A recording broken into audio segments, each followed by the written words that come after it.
the crook. Well, actually...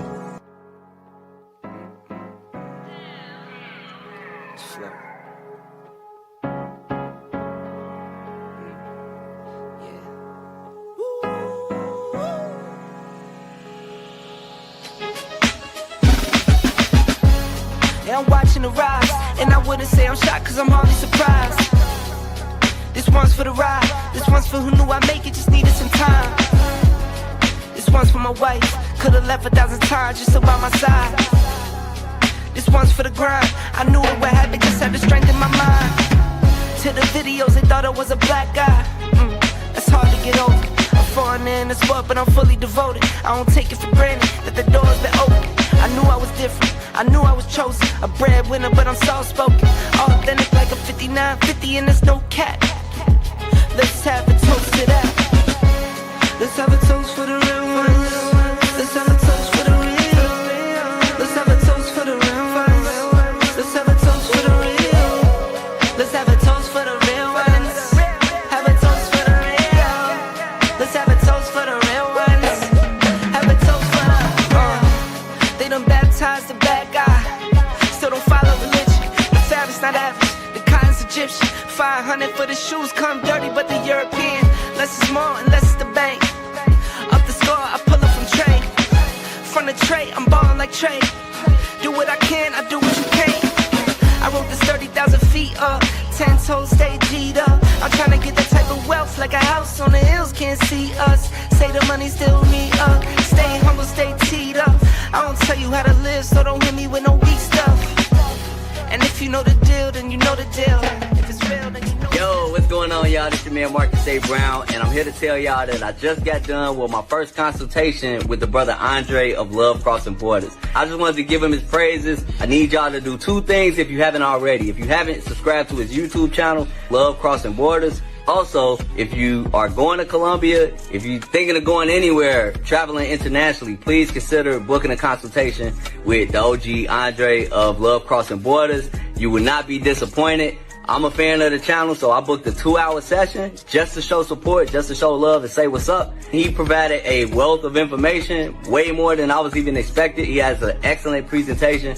So I just wanted to let y'all know you will not be disappointed. Book the consultation, subscribe to the YouTube channel if you haven't already. Dre, man, I appreciate you. I will be out in Colombia, and I look forward to linking up with you. And y'all, get in tune with him if you haven't already. Tell him MAB sent you. Peace. Let's have a toast for the real ones. Let's have a toast for the real. Let's have a toast for the real ones. Let's have a toast for the real. Where are all the black men? And I'm not talking about the scammers, the drug dealers, the robbers, and the crooks. Well, actually... Shout out to all you gentlemen here with Andre and Andres, Love Crossing Borders, on a wonderful Sunday evening. Hope everybody is having a great night. We got another doozy. Let's change the music up. Every time we think that we can just enjoy our own lives, gentlemen, if it's not the women in the States having their 2 cents to put in when it comes to the passport bros, blue book gentlemen, black expats, the passport cartel, when it comes to you guys and travel, I don't know what it is that has made the passport bros live rent-free in the mind of so many individuals, including the ladies, to the point where many of the ladies are actually getting on the planes and stalking out what you men are doing. They're actually stalking, following you guys. One young lady even joined you guys pretending that she was Colombian just to get free drinks from you. And at the same time, they report back to the United States talking about all the exploits and enjoyment that you're having, making it seem like it's a bad thing. But at the end of the day, as long as they're outside the United States, they're the lonely ones. They're the sad ones. And this is why they are so upset with you passport bros, even though they're the ones that are flying to Colombia, Mexico, Thailand, Philippines and stalking you. So we're going to see some footage of the ladies and men even complaining about the ladies stalking. And the ladies are going to show you that they really are stalking and watching everything that you do and reporting back only a percentage to the United States. And this is how you end up with the situations that we had with our brother Anton Daniels. Because instead of being out here with us, there are a lot of plantation bros that rather listen to the reports that are being sent back to the States by the passport sisters. So tonight's episode is dedicated to you sisters who have been stalking the passport bros, watching what we do, infiltrating the groups, pretending like you are our friends, and at the same time going back to the United States and backbiting. But what do we expect? We don't even expect any different from you ladies. But until then, let's get ready with the shout outs. Shout out to all you gentlemen here. Yes, sir. Yes, sir. I put my earpiece in. Glad that we are here having a great time once again with Andre and Andres, Love Crossing Borders. Hope you guys are having a great day. We got 48 in the building. Appreciate you guys. And I appreciate you guys being here last night. We had over 250 guys here and ladies here last night to hear what we had to say in regards to Anton Daniels' commentary. I've been noticing a lot more channels that I've been doing a response to the commentary after we've done ours. So it looks like Anton basically has put his foot in his mouth once again. But we still love and appreciate and support the brother. But when it comes to this topic, like I said, some of us just need to keep it quiet.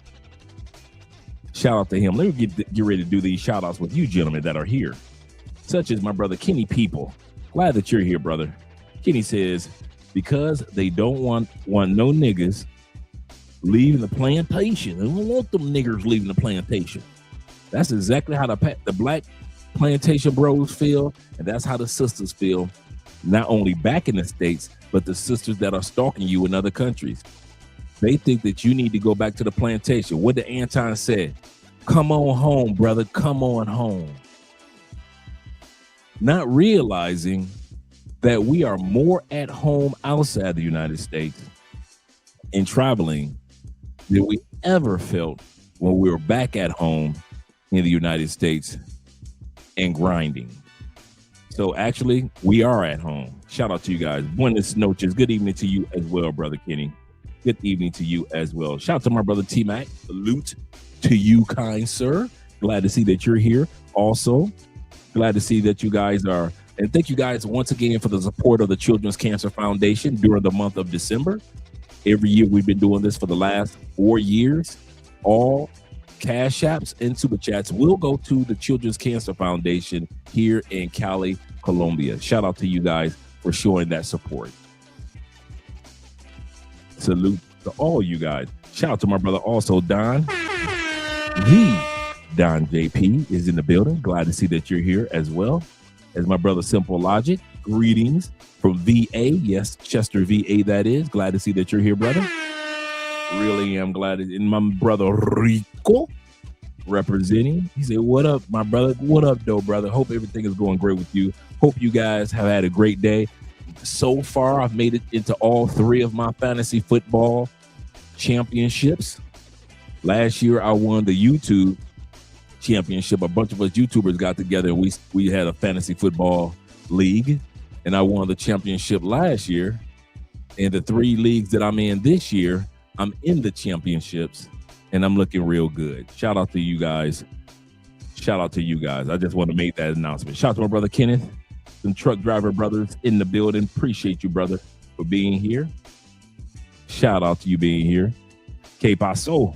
Glad that you're here, brother. Everything is going great. Chat, Unc, he said, water in hand. So do I, brother. Water in hand.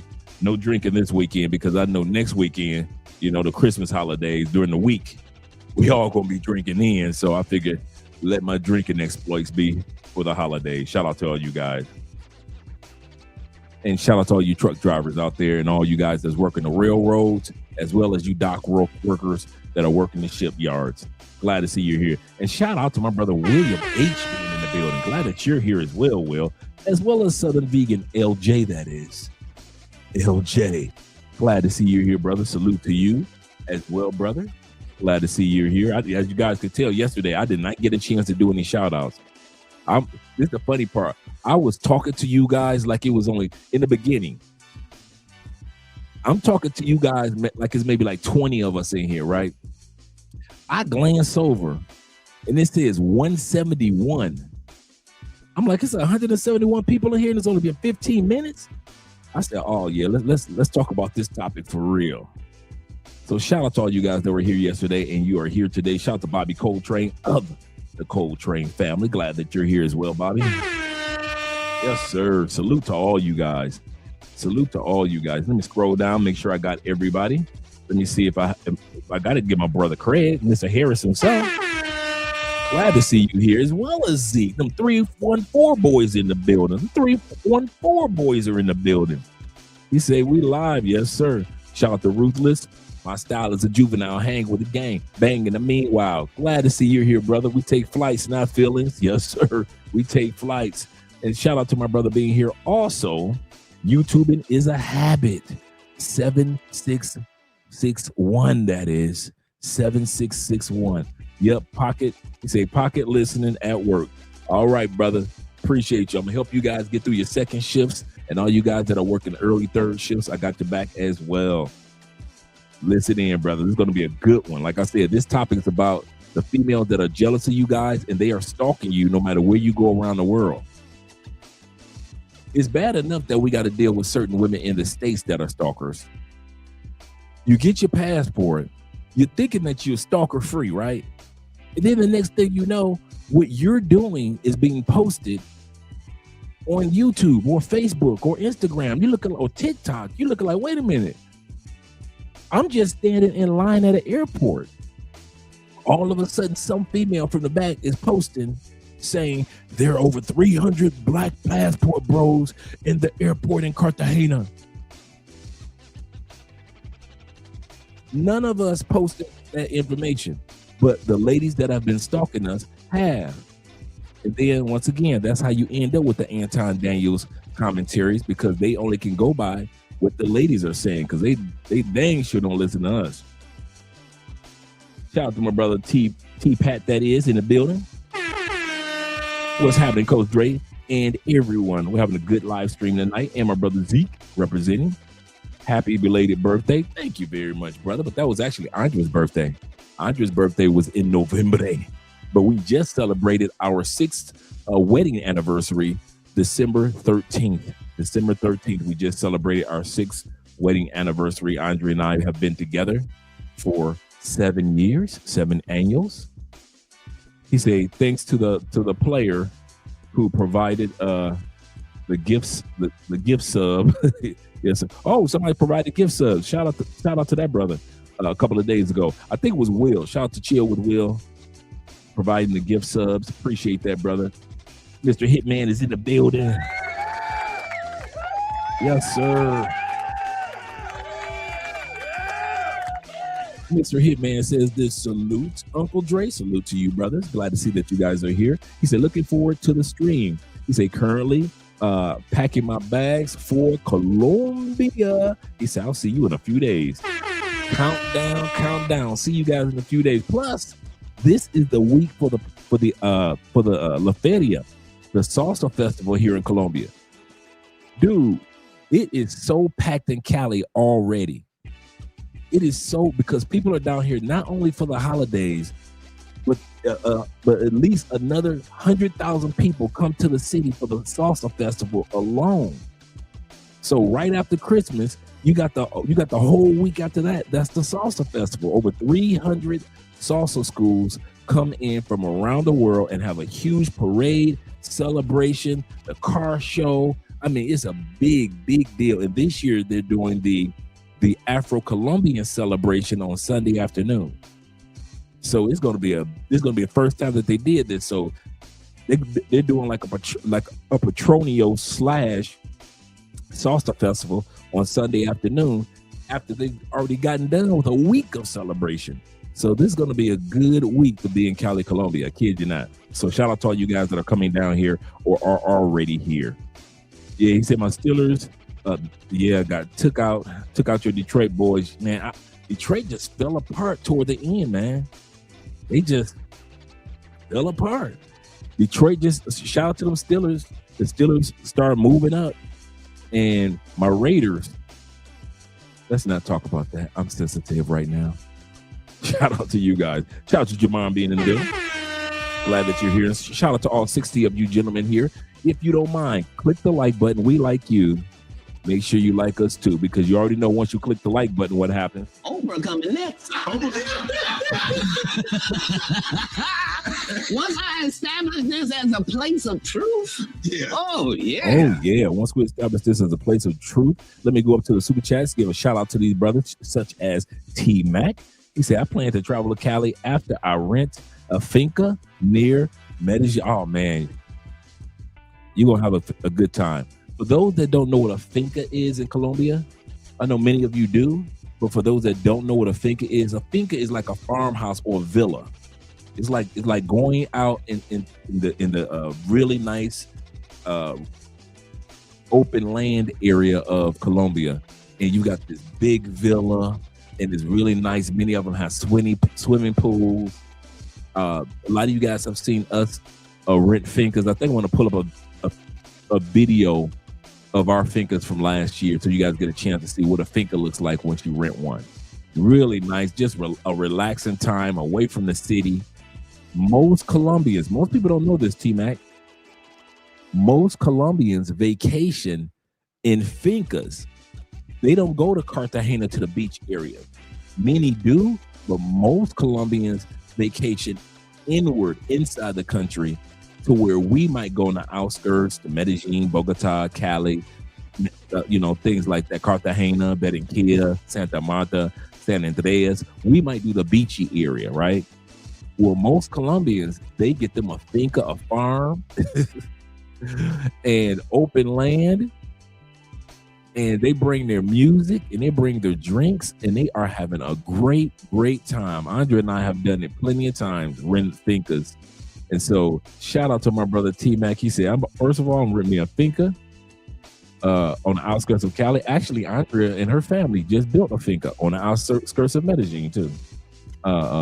With the in-laws for Christmas. Yep, great time. He said, hope y'all took great care of my brother Zero. Yes, sir. He's been quiet lately. I know he has been quiet lately. I'm at, you know what? Let's get this out of the way. Because I talked to him the other day, and he was doing fine. And I saw him on the show a couple of times, but you're right. He's been quiet lately. Let's get this one out of the way. See if I can get him on the phone.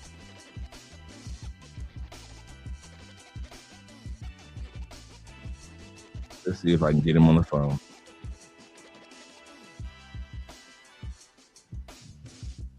Shout out to 0 milligram. Oh man, I'm going to put you on the live stream right now. I don't know if you watching or not. What are you up to? I just got finished doing some laundry. Hold on a second. All right. Let me get on a live stream real quick. All right, because we've been wondering, man, you moved down here. You disappeared for a couple of days. I know you've been working with Pilar, and as far as making sure your health is on track and everything. Shout out to Pilar and her crew when it comes to making sure our health is good here in Cali. But T-Mac was like, man, we ain't heard from Zero in a couple of days. So I was like, you know what? Let's do this on the live stream. Let's put this man on blast live. Yeah, I figures. Okay, no problem. Give me a second here. So let us know how you liking Cali, Colombia so far. You got your visa. You've moved down here. How you liking it so far? Great. I'm loving it here, man. So really, I mean, the reason why I was kind of incognito was just simply because I got sick. So like you said, right. I got with the Pilar, and then she was just taking care of me. I went to the doctor, got a couple of IV treatments, and then I was just basically resting. So I was kind of dead to the world. I mean, I just kind of woke myself back up here a couple of days ago. But as far as me being sick for about a week, Cali overall, man, it's beautiful. I mean, like I said, we work together closely, and this was a year in the making. You know what I mean? So yes, sir. I gotta be honest with you. I mean, if you ever want to wonder if there's a God or not, I'm a great example of there is one. I mean, because to me, this is like one of the biggest blessings, there is, being able to get awarded, number one, a retirement visa. I mean, that's difficult enough. Yes, and sir. being able to kind of do all the logistics that I did, moving, moving, taking care of stuff, with the house, the mortgages, the cars, and just, letting all that go, and then be able to kind of be free, man, and be in an area where it's beautiful people, culture, atmosphere, seriously, I mean, when you talk about freedom, I think it's really underplayed. And here's what I mean by that, Dre.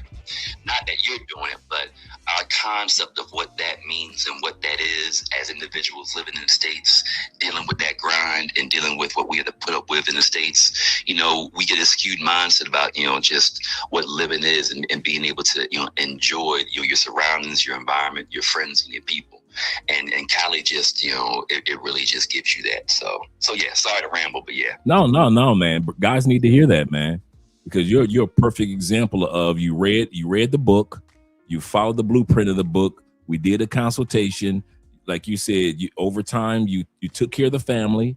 You retired from your career in IT, and now you're here in Colombia. You sold the car, you sold the house, and now you're living your best life. You made sure that you got your retirement visa before you left the States. Some people can get it after they leave the States, but you made sure since you were already there, you could take care of all the paperwork. So when you landed the first time here in Cali, Colombia, you already had your visa. Now you're waiting to get your cellular ID. So you're doing it. You're networking with people. You're connected with guys. You've hung out with us for Thanksgiving. You're coming over to the house, which is rare. You're coming over to the house for Christmas. So you're doing it all just right. Well, here's one thing too is, and if I am on a live stream and viewers, listen, I want to say this. This was not an individual effort. This was from a group of really good brothers, man, who want nothing but the best for everybody. So shout out to T-Mac, to you, to Terrell. Jeff, everybody who I ever talked to over the course of like this past year, getting to know them, getting the advice, where to go for lawyers, what to do for healthcare, how to take care of the house, how you go ahead and take care. And I'm ex-military too, so for taking care of all the stuff I needed to for my disability pension, all that. This wasn't just, I just woke up one day and me and of my own strength I did that. No, like when they say it takes a village, it really does. And that's one thing that I think that if people are new listening or whatever on the podcast, this is something different. This is where you have a community of people who aren't just looking for where the hose at. This is a community of people who are trying to actually help each and everybody who's wants that taste of freedom, or who wants to free themselves, or who wants to do better for themselves. You can still be in the States. I'm a old IT guy, but for all the dudes, who are looking to better themselves with AWS, there's an avenue for that here. There's a community of people who actually care enough about you to give you some information that will help you. And that's the thing that sets things apart. And I utilize that network that you have right there on that podcast to get myself to this point. So I just want people to know this, that, it does take a village, but you have support if you look for it in the right places. And this is definitely one of those right places. That's what's up, brother. That's what's up. Well, I don't want to hold you up too much. Like I said, we're live right now. And so T-Mac just said, Brother Zero needs to stop throwing shade on the bald head brothers. Now look, one thing is too, and actually it's the first time you got me yapping on the podcast, so I apologize to the people. I talk a little fast, sound like a cracked up chipmunk. That's just me, baby. Can't help it. But I will say this. Yeah, I come to Cali, Colombia, the place that has some of the best barbers in the world, and all y'all bald. I'm sorry, man. I needed some guidance. I couldn't get it. But that's all right, though. I got that straight. And for people who do have hair who want to come down and get your wig fried, dyed, and laid to the side, just go ahead and hit me up on the interwebs. I'll help assist you, since T-Mac and Dre just want to be, I can show you where you can get your nails done, how you can get your nails done, your hair, you just be alfalfa, because I'm bald and silky smooth. Right, right. I got you. All right, brother. Let me let you go. I'm go ahead and get started with the show. All right, man. Sounds good. Yes, sir. Hey, and shout out to T-Mac, too. I know he's listening. Yes, he is. All right. All right, Dre. Yes, sir. All right. Shout out to all you guys out there. And this is how we network with each other, guys. This is how we make sure that, so if you're coming down to Colombia, or if you're going to anywhere else in the world, including Europe, you are not alone. There's always a group of us brothers somewhere in the city that you're going to that you can network with and hang out with. So shout out to that brother Zero. Also, shout out to our brother Evan, always showing some love with the $9.99. He says, stalk us all they want. What do they expect to gain from this? I don't even get it. They can't stop us. He say, if they stalk me overseas, I'll call the police on them. Go home, Poet Passport sisters. You failed. Go home to your dad. Yes, sir. Go home. You got a whole group of plantation bros. They got a whole group of plantation bros waiting for them. They don't need to be messing with us and following us. Let me stop pretending to put my glasses on. Let me stop pretending and put my glasses on. There we go. So now we know our brother is doing great. Let me scroll down. Shout out to all 85 that are here. Shout out to Mr. Hitman in the building. Glad that you're here, brother. Really am. He said, salute, Andre. He said, looking forward to the stream. Currently packing my bags. Yep, to Cali, Colombia. I just read that one too. Let me scroll down a little further, such as Jermon is in the building. What up, dope brother? Glad to see that you're here. Glad to see that you're here. And let me scroll down a little further. Got Ruthless. And we got Southern Vegan. We got Jamar once again. First Class is in the building. Glad that you're here, man. He said, what? He said, no way, family. He said, women pretend to be, yeah, oh yeah. Yeah, you're going to look at the clip of sister, and I've seen a couple of her videos in Medellin. And this sister pretended like she was Afro-Colombian. And she's an attractive sister, so she could easily blend in Medellin. And she was pretending that she was Afro-Colombian so she could get free drinks from the American dudes. Yeah, and she posted it. She posted it. She said, hey, I can get free drinks from the brothers. She said, okay, cool. So shout out to all you guys that are here. Yep. Just for classified information. Because you know they sit back and hang out with you, then they ask questions. Shout out to my brother Kofa in the building. He said, great. He said, peace, gents. He said, Dre, you cooked last night. He said, I had to catch the replay today. Shout out to all you guys that were around for yesterday's episode. I hope I represented us well, gentlemen. Yes, sir. Shout out to my man YBCG, that is, in the building. YBCGM. He said this. He said, they call Passport Bros losers, yet they're following these so-called losers. Excellent point, brother. That is an excellent point. That really is. He said Anton is too rich, or is not too rich, to worry about us. Yeah, he should be. If he is so, so rich, which we believe that he might be, why is he worried about what we're doing? I mean, he was passionate on that video. I'm looking like, dude, seriously? Seriously. Shout out to my brother from the Canadian boys. I told this guy where I was from.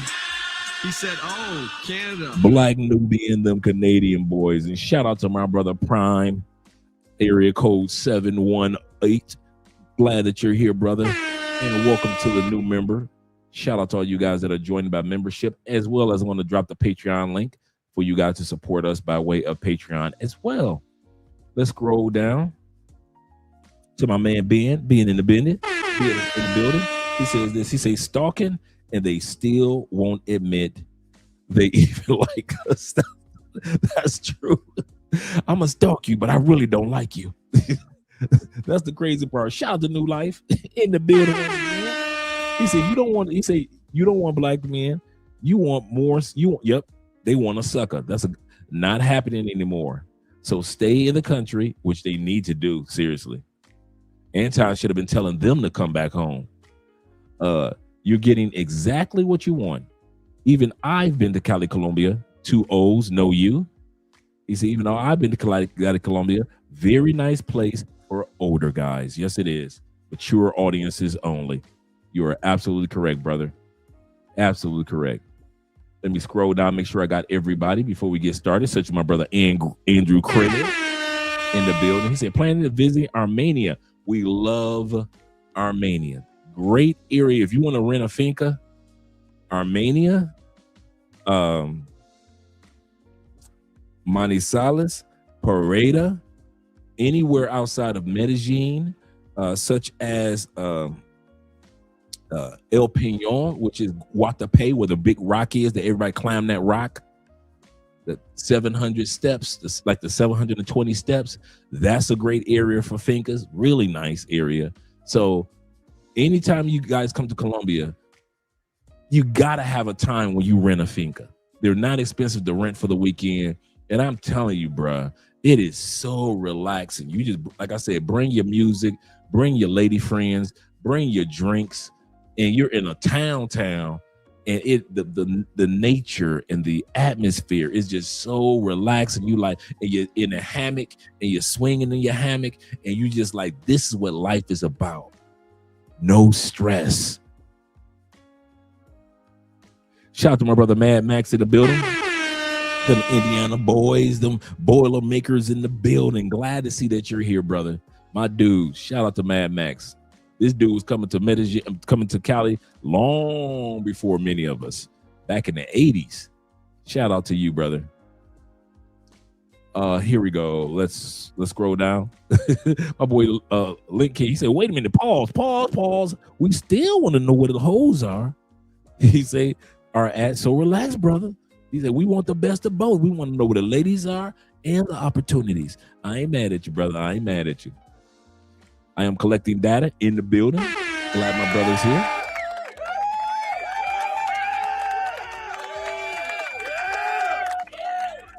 Yes, sir. Live in effects.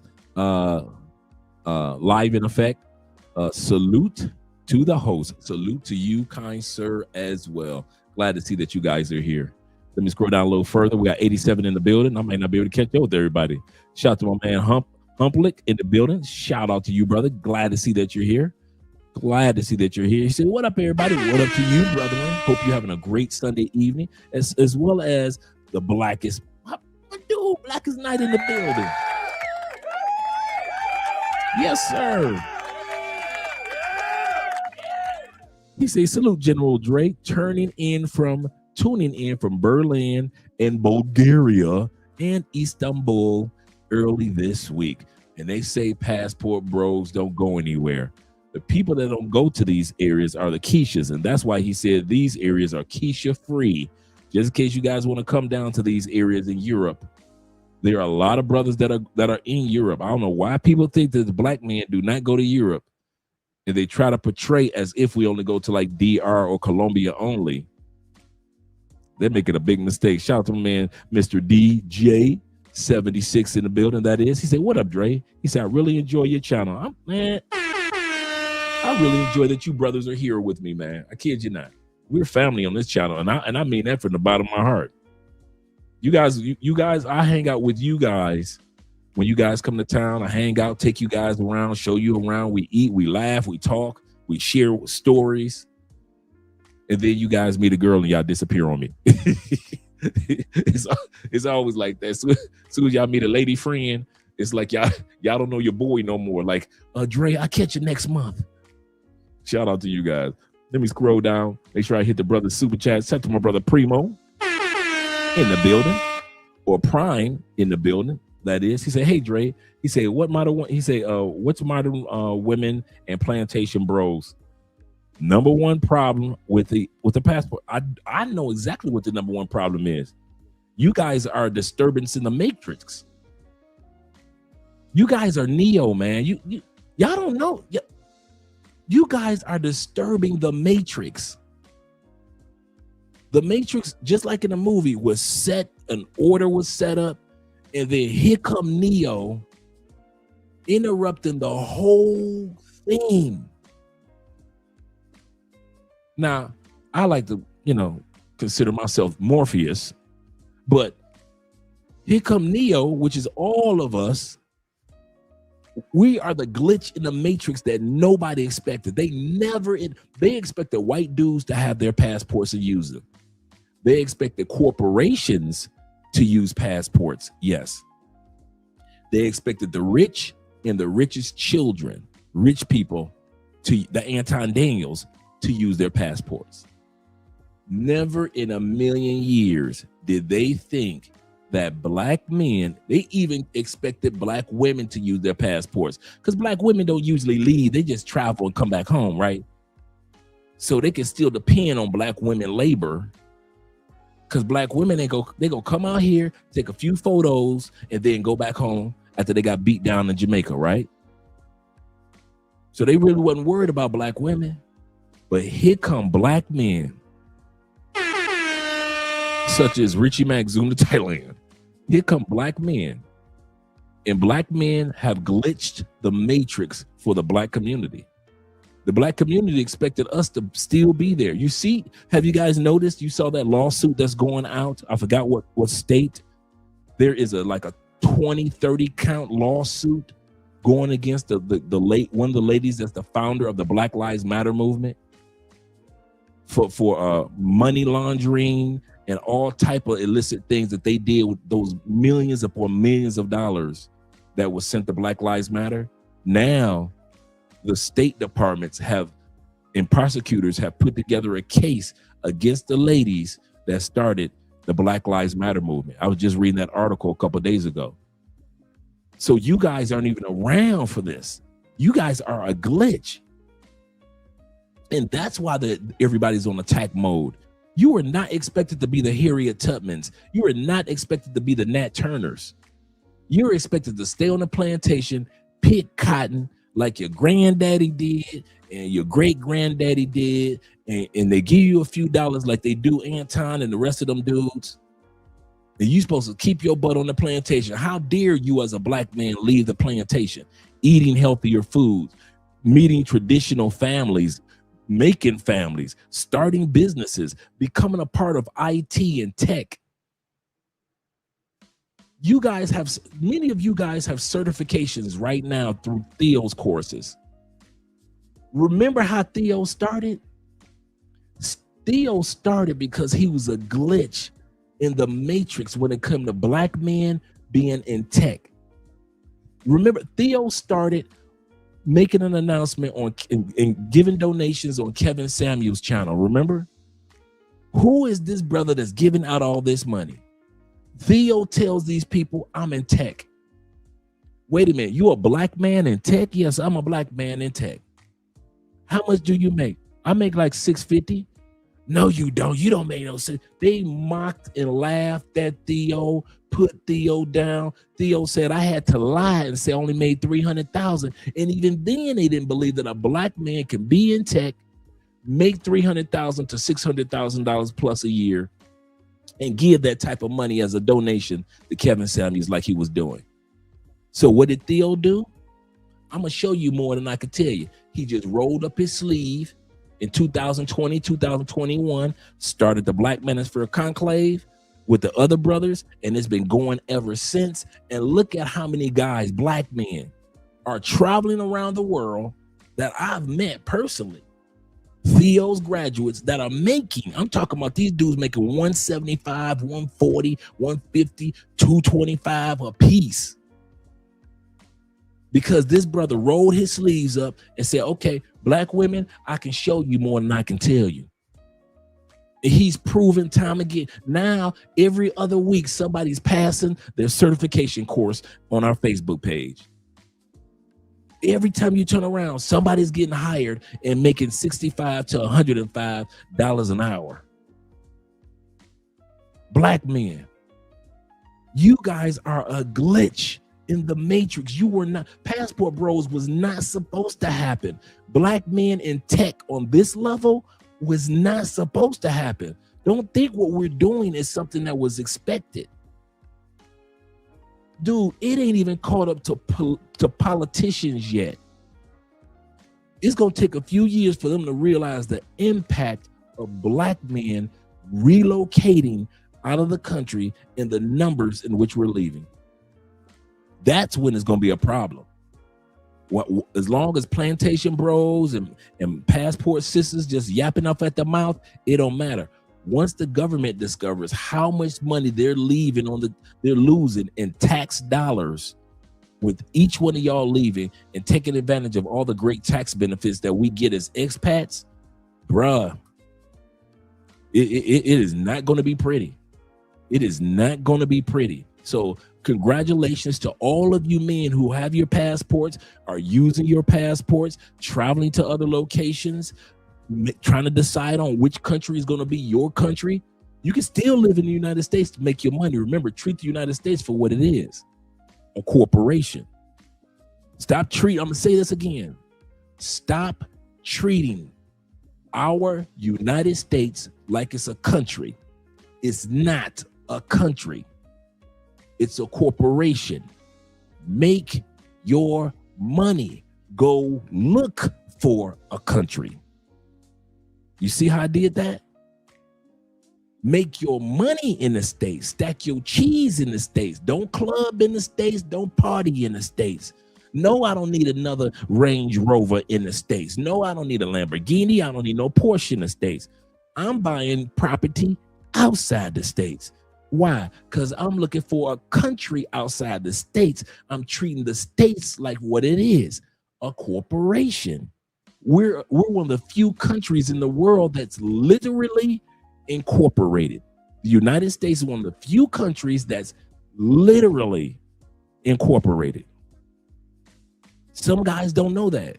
So treat it for what it is. Get your money, player. Stack your crypto. Get your certifications. If you've been working on your job for 25 years and you got 10 more years to go, get your 10 years in for your pension. If you're military, get your retirement, get yourself to 100% disability. Do whatever it is to stack your money. Then come on out here and find a country. But the mistake that most people make in the States, they think it's a country and a corporation. And the only people that don't treat it like that is rich people. You notice that? Rich people do not treat the United States like it's a country. They treat it like it's a corporation with all the tax breaks for rich people, for all the networking and benefits for rich people. The top colleges are for rich people and rich people kids. You know why? Because they know how to treat the United States like a corporation and flip that money generation after generation. Here we go. We all like this.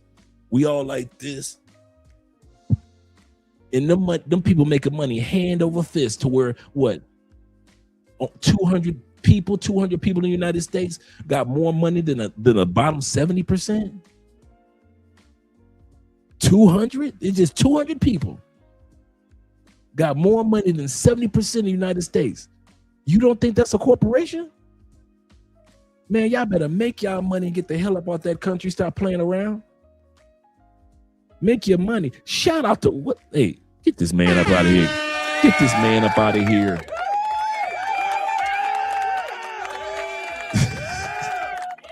Shout out to my brother who I love so much, Richie Mack, in the building. He said, follow him all the way from Colombia just to get a free drink. He said that lets the world know that emergency state that they are in. Absolutely correct, brother. Absolutely correct. Shout out to Richie being here. Make sure you guys subscribe to Richie Mack, Zoom to Thailand, always doing great live streams. Shout out to Richie. And shout out to David Dice once again. He said, Andre, serious question. Do individuals like Mr. Daniels and the sisters think that we black men are less than because they expect us to stay back and suffer? For all you guys that say, well, I'm going to stay here in the States, cool. Nothing wrong with that. Do they treat you better because you stayed?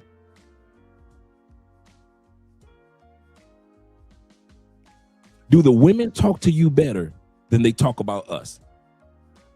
You decide to stay in the States. Nothing wrong with that. And I mean that. Nothing wrong with that. Do the modern women treat you better? Oh, they talk to us greasy. They talk to y'all greasy. They think they can fight us. They think they can fight y'all. They trying to hustle us out of money. They trying to hustle y'all out of money. So for all you dudes that's still on the plantation think that you got the ups because we left, the question I asked you again, dude, are they treating you any better than they treat us. They gossip behind our backs. They gossip behind your back. They call us sassy, soft, and zesty. You stand on a plantation. They call you sassy, soft, and zesty. You might as well be out here with us. I'm serious. I don't see why you still out in the States. They don't talk to you no better. They don't put us down, and then all of a sudden we don't see y'all with videos of a hot plate and a home cooked meal. We don't see that. We say, hey fellas, since the passport bros is so bad, how come y'all divorce rate is still high? I thought they treat y'all better. I thought the ladies in the States were the queens to be. She's your queen to be. I thought it was better, brother. I mean, the way Anton talks about it, the way Angry Man and all the other people talk about the United States, you would think that black women wouldn't be leaving y'all at a 70 to 80% clips, right? Divorce rate, the way y'all talk, divorce rate should be like 4%, shouldn't it? Oh, it's not? But wait a minute.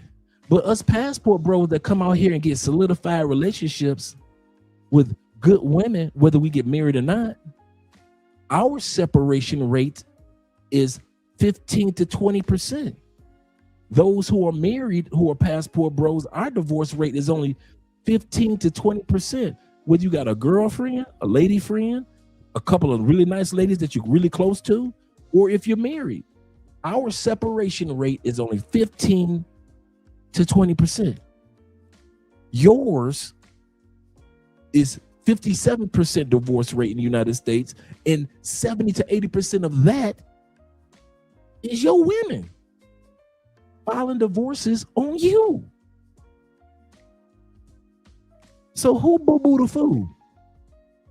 Us for leaving, or you for staying?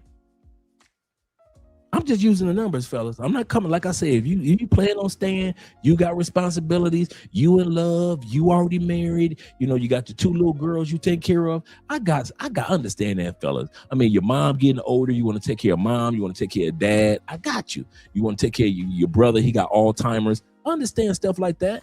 I'm not talking to you guys. I'm gonna say this again. Any man that has responsibilities back home, I understand, brother. I'm not talking to you. I'm talking to the brothers that got the money, that got the opportunity. Your kid's grown. You've been through a divorce already. You got the opportunity. You've traveled to 6 countries already, and you still in the States, and you think it's gonna get better. You think they talk to us worse than they talk to you. You out your mind. You out your mind. Just to let you know, and all you Anton Daniels-ish dudes, your president wife don't even respect her husband. What do you think gonna happen to you when you get married? You think you're gonna be one of the few, you think you're gonna be in a 40 percentile that a marriage is gonna last? You done already been through a divorce and you still ain't leaving, huh? You see how President Trump's wife treat him with such disrespect? You see how former President Obama's wife talk about him with such disrespect? Of all the women, the first ladies are the example of how the ladies should act. And look at how these women treat their husbands. And you telling us to come back to that? If you are a rich president and you can't get your woman to respect you, what are us mere mortals supposed to do? I'm serious. Tell me, guys. All you guys that sit back and you sit back and you mock the passport bro movement, and you act as if the women back in the States treat you oh so better. I've never seen it. They talk to y'all like trash. They want to use you for your money. They want to hustle you. Your ROI, your rate of return is trash. And then this is the last thing. Check it out. Passport Bros, check it out. And then Plantation Bros, they dare you to do something about it. That's the kicker right there. That's the cherry on the top. They tell you, cash at me. They tell you, pay for my hair, my weave, my lashes, pay for all the stuff that's fake about me, my BBL, even my contact lenses. They talk bad about your mama, your pastor, and your dog. And divorce you, take your kids, take the kids, take your house, take the bed, and have another dude in that bed in 3 weeks, blowing her back out in the room next door to your kids. Your kids trying to sleep, get ready for school, mama screaming at the top of her lungs, crawling up the wall because that new dick is deep up in her. Deep up in her and your ex-wife. Here's the kicker. And they dare you to do something about it. That's the ultimate disrespect. They dare you to try to go to court and do something about it. They dare you say something crazy to them in public. They dare, after they key your car up, they dare you to call the police. After she smacked you in front of your boys, she dare you to hit her back. And you want to talk about us? Y'all got enough problems on your hands than to worry about what the Passport Bros are doing. You need your own attorneys. See, Passport Bros, all we need is travel agents. We just need AI travel agents. We're gonna be all right. But y'all need attorneys, accountants, counseling, everything else. Shout out to my brother East Coast in the building, Mr. Kev himself. He says another part of the plantation is going to these panels. Dude, I never go on the panels. He said arguing back and forth with the women, begging for them to reason with the brothers. You gotta understand us.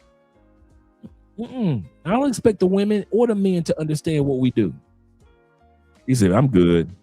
I'd rather jump on a flight and be free. He's absolutely correct. Shout out to man Marco Polo in the building. Glad to see you're here. Thank you with the $5.99 of the $4.99 super sticker, as well as super sticker from another one with the $9.99. Mr. Marco back to back. Shout out to you, brother, with the love. Modern women told us we're gonna decenter all men. How you gonna decenter us when we are decentered, y'all? I don't get that. How they gonna decenter us when we've gotten passports and got on planes and decentered them years ago? Now all of a sudden, that's like yelling at a man that's in another country and you stand on the beach. Female yelling at the top of her lungs. She's standing on the edge of a beach, yelling, I'm gonna decenter you. That man is living in Brazil. You on the beach of Miami. He can't hear you. He been decentered you, woman. That's what it sounds like to us Passport Bros when women be talking about, we are decentering you. Yeah, you sound just like a woman standing on the edge of a beach yelling at her ex-boyfriend that's on a flight. She on the edge of the beach watching the plane go by and she just yelling at the top of her lungs, I'm decentering men. I'm going to be celibate. I'm going to take care of my 6 kids by the 5 babies. You'll be back. And the plane just flying. You on the plane and it just flying. How you going to decenter when you've already been decentered? You can't decenter somebody that decenter you. This is what, true story. Check it out. Met this baddie from San Diego. Smashing her, right? But she was a weed head. You know, I don't smoke. She a weed head. I mean, true weed head.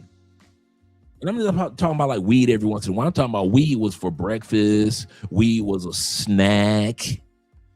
Late night munchies was weed. I'm like, girl, that all day? So I had to cut off. I said, you know what? My time in your life has expired. That's how I used to break up with women. if you wonder what my line was, baby, hey, my time in your life has expired. How come she gonna turn around in my car when I was kicking her out of my car? Well, your time in my life has expired. Baby, you can't use my line on me. You got to come up with your own line. That's how I feel about women talk about we decentering men. How you gonna decenter somebody that already decenter you? We like 4 countries away. You can't get no more than decenter than that. Ain't no passport, bro, sitting back in Colombia calling back home. Hey, LaWanda, we need to talk about our love, girl. Yeah, we gonna get back together. I want to come home. Ain't nobody calling from Colombia. You are not on the beaches of Rio talking about Keisha. Can I talk to Keisha? Put Keisha on the phone. Hey, Keisha, you know I still love you, girl. Can we work it out? Ain't nobody doing that. Baby, when that man, passport sisters, when that man got on that plane, your cute ass was already decentered. All these videos y'all trying to put out talking about decentering men, baby, you already been decentered. Have fun with it. Have fun with it. The difference between you saying you decentering and us actually decentering you all, we did it without having to say it. Ain't no videos out there where men are saying, yes, decenter women. No. We just did it. We just kept our mouth shut, got a passport, got on a plane. Ta-da! We had to put out no videos announcing, I'm decentering you. How you gonna decenter me and put out a video about me? That means that I'm still in your mind rent free. You can't do both. But hey, I'm not black, I'm OJ. Okay. He said, I didn't get mad. I simply said, deal. For real. That is serious, brother. Shout out to Zeta once again. And 99 brothers in the building. He said, decenter men. He said, you can't fire me. I quit. Right. Keisha's trying to fire you and you already quit. You already walking through the parking lot with your box in hand. All the stuff from your desk is in there. All your photos from your when you leave and you got that box of all your little stuff from home. You leave in your cubicle. You can clean your cubicle out. You walking to your car in the parking lot, and it's as if your boss Keisha come running down from the 5th floor. You are fired. Keisha, don't you see me with this box of my shit? I have quit. Keisha, I went to HR like 30 minutes ago, girl. I quit this job. You can't fire me. I've already quit. That's how stupid this decentering stuff is. This brother said it just right. You can't fire somebody that already quit. He said, I'm done well. Shout out to my man East Coast. East Coast said this. He said, I've done well traveling to Latin America so far. He said, not because of tricking. He said, I've learned the language, culture, and music. Man, that's good. He said, you still don't have to be fluent, but Latin women truly appreciate the effort. Guys who have not traveled, most women in most countries appreciate the effort to learn the culture, just the effort to learn the language, the effort to be understanding and appreciating her. The effort, man, goes a long way with foreign women compared to women in the West. They don't care nothing about your effort. They want to see that Cash App money. They want you to pay for the nails and everything else. Let me go ahead and let you guys.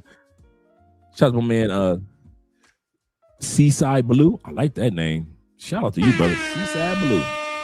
He said, caught the live. Salute to you, brother. Salute to you as well. Glad to see that you're here. And David says, he said, When a woman told me that I'm over you, I told her, you promise? And left. And she's still calling.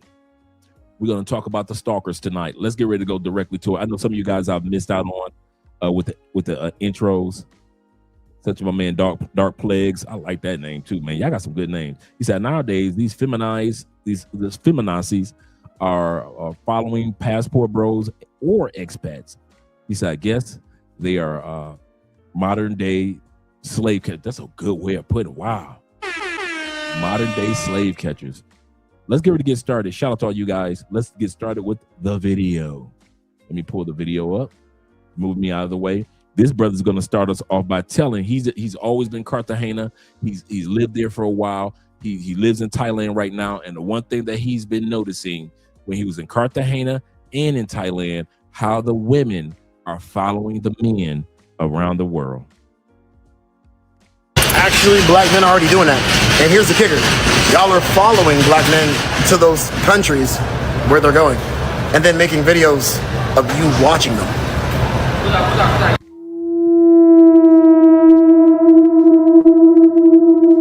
This how it be.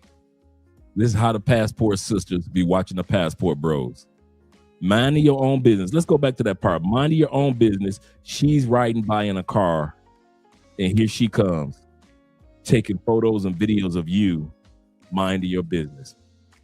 Actually, black men are already doing that. And here's the kicker. Y'all are following black men to those countries where they're going and then making videos of you watching them.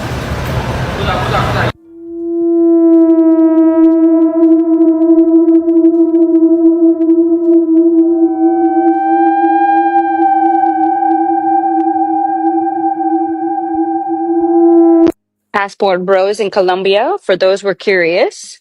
No type of tourism. I'm right now staying at a beach club in Cartagena, but I drove all of Colombia, the entire coast from Guajira to Cartagena, Minca, Mampash, Cucuta, Bogota, Medellin, Tatacoa, Ipiales, the entire country. She hasn't done anything that Andrea and I haven't already done. I've been in Colombia between the cities and towns, maybe 25 to 30. Easy 25 to 30. Every location that she mentioned, we've already been there. So for her to try to prove a point like, I know Colombia, I've been all over, and so have we. So passport bros go to Colombia and they want to participate in sex tourism, usually young women, through dating. Lies, and more lies. What happens with white women when they're in Colombia? Does anybody that travels talk to them other than white dudes? Do you see the white women talking to black women when they travel? No. What about, do they talk to us brothers? No. Do they talk to Latin dudes? No. They'll talk to the locals, but the Latin dudes that travel? No. How the hell does she know what she's talking about if she's never talking to people? If she's not talking to people, how does she know what she's talking about? Because the only people I see that they be talking to is either the locals on some tourist stuff or another white boy that they met in a hostel that's beating up the coochie. Now, they'll talk to a white boy, and the white boy will beat up that coochie in a hostel all day long. But as far as knowing what passport bros do, she don't know what she's talking about. Eating abs. Check it out, fellas. This is the sister I was telling y'all about. Me in Colombia pretending to be Brazilian, hanging out with passport bros to get free drinks. Me pretending to be Brazilian, hanging out with passport bros. Why? Because she can't get a free drink from you in the States anymore. So she all the way down in Colombia thinking that she flexing to get free drinks from you guys. This is sad. This is really sad.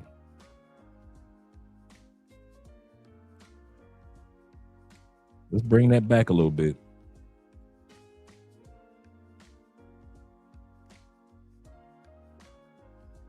Young women through dating apps, but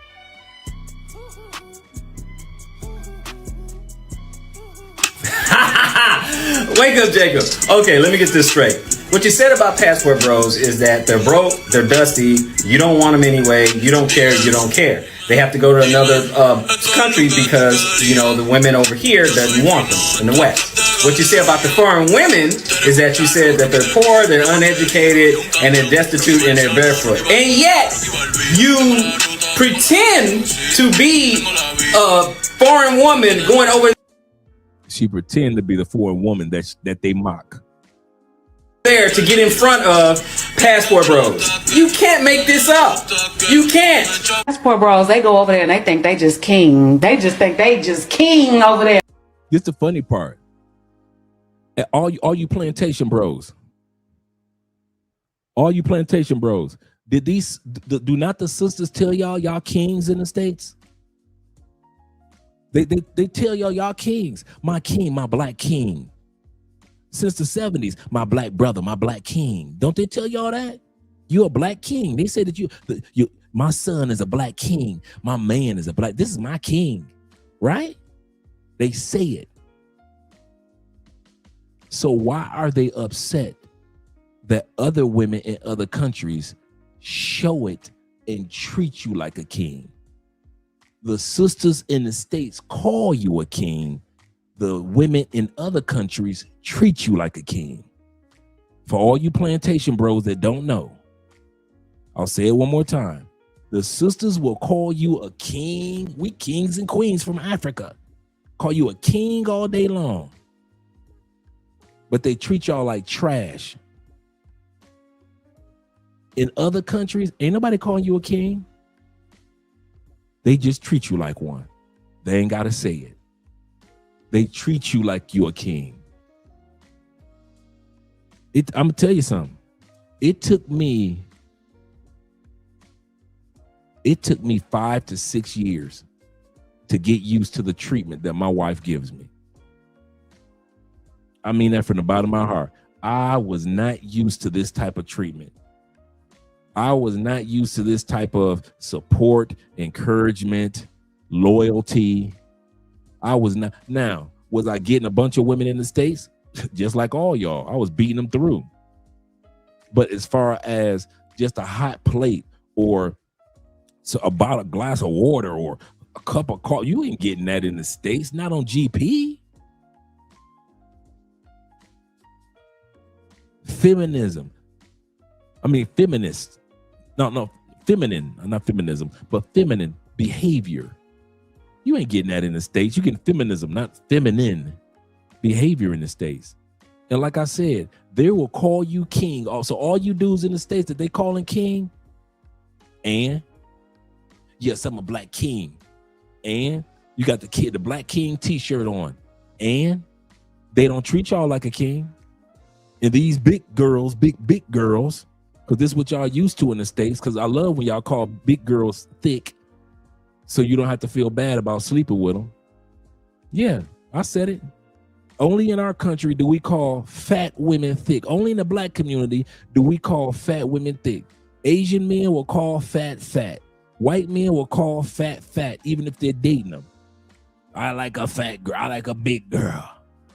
Only in the black community do we call fat thick to feel good when we sleeping with them. That's the only reason we say that, to justify why we sleeping with this fat chick.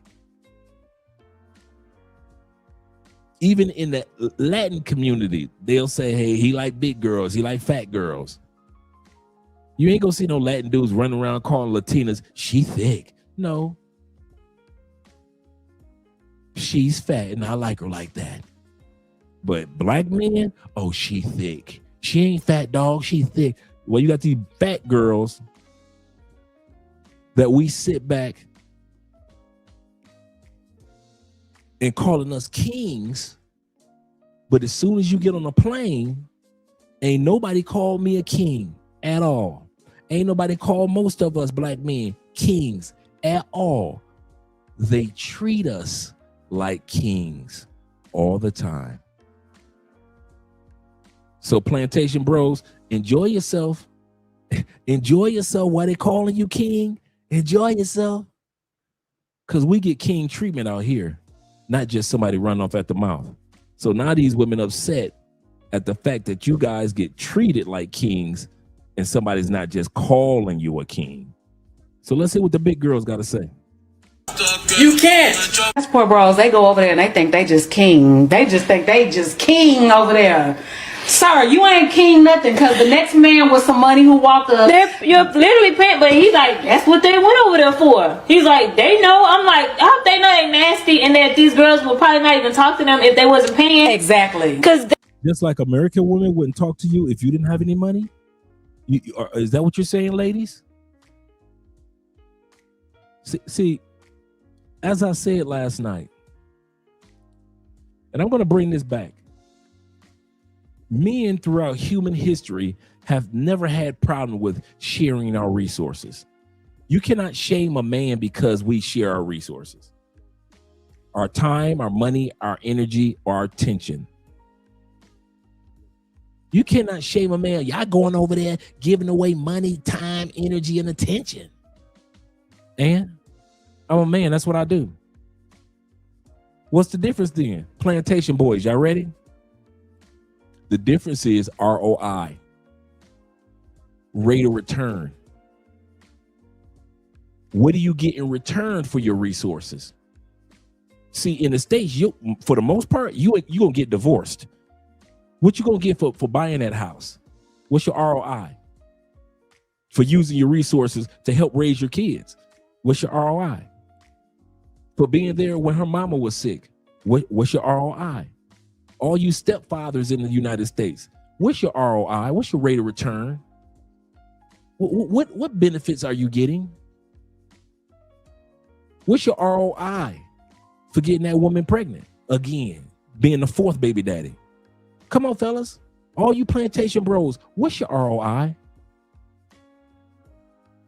Like I said, we men, all of us globally we know giving resources, being providers has been a part of how we've been measured as men throughout human history. So we ain't never tripped on that part. So you can't shame a man for having resources and sharing resources, because that's what men do. The difference, big girls, is that even at least in another country, when a man spends, he gets an ROI. He gets a return on his investments. In some ways, it's intimacy. Other ways, it's support, submission, cooperation, loyalty. You ain't got to worry about her doing all this madness. She ain't stressing you out in many cases.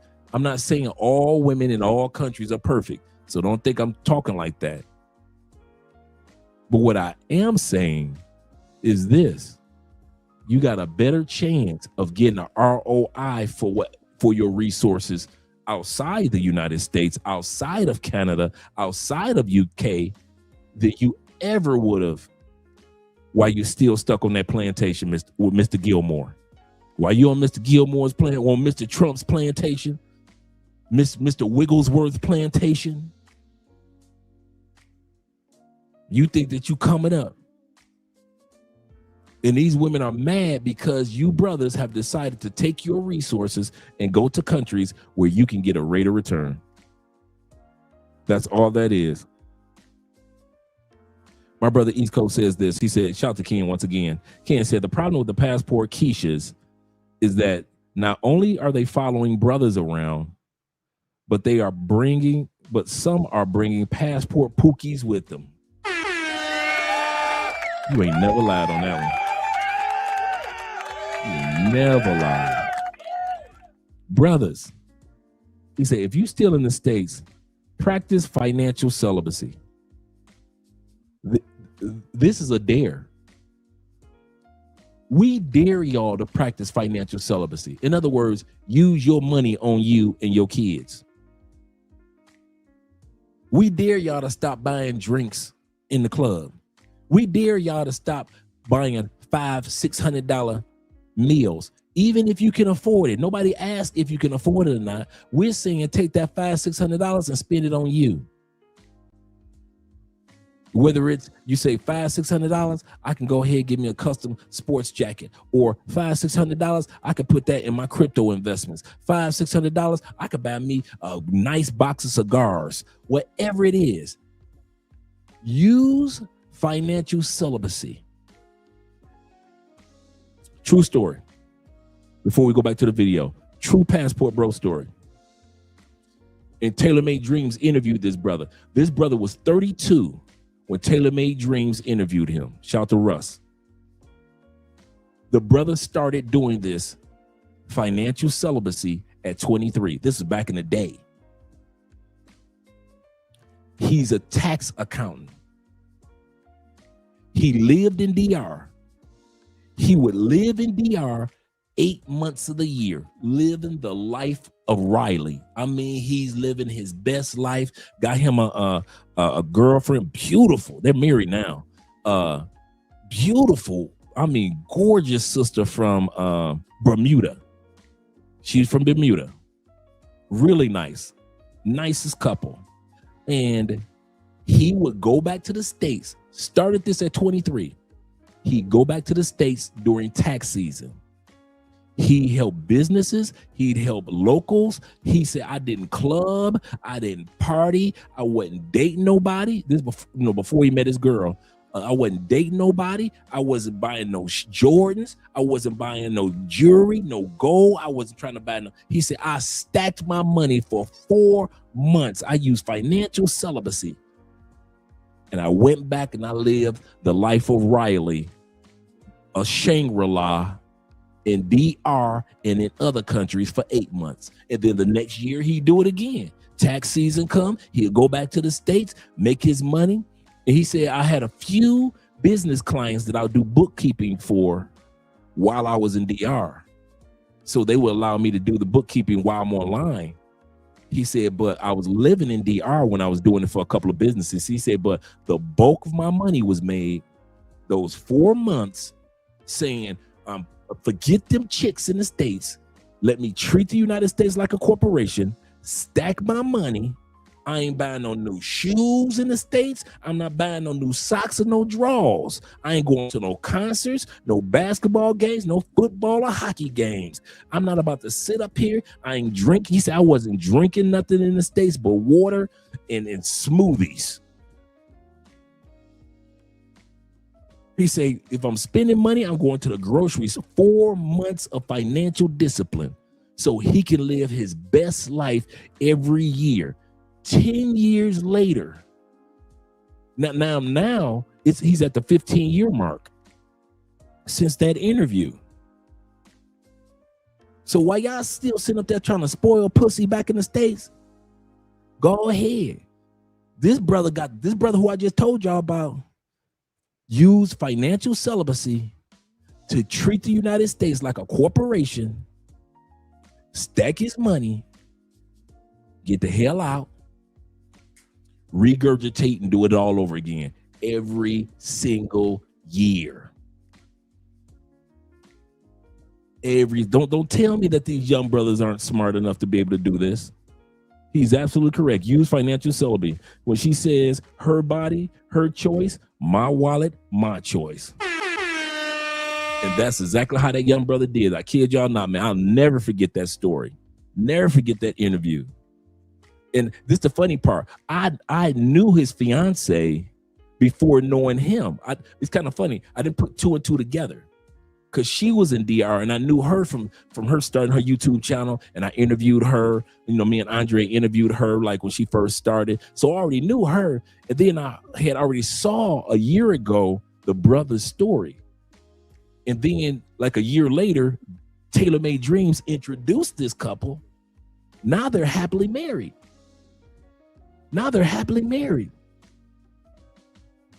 All that because a brother had the audacity to spend and keep his money for himself, put it into his investments. It's not that hard, fellas. It's not that hard. Shout out to my man MAWA says this, my brother Captain in the building. He said men against wallet. Man, I got to use that one. Let me write that one down. Let me not even play. Men against wallet abuse. He has never lied. He has never lied. Kid you not, man. True story. I'll never forget that story, man. Some of y'all, and I mean this, some of y'all might need to go back to the States to stack more money. Don't feel bad about that. Remember I said treat it like a corporation. If you run out of money in another country, don't be feeling like, oh man, I ran out of my money. Man, take your tail back to the States. Get your money right. Did I freeze? Oh, there we go. Take your butt back to the States, get your money right, and leave again. Because that's what the brother was doing every year. That's why I always say, make the United States your second home, not your only home. I'm going to repeat that before we go back to the video. And I haven't forgotten about the super chats in the cash apps. I mean, the cash apps for the Children Cancer Foundation. Shout out to you guys on Cash App. Make America your second home, not your only home. Make it the place where you are financially celibate, you're stacking your money. But Dre, if I don't spend money, I don't get no coochie. Got a story for that.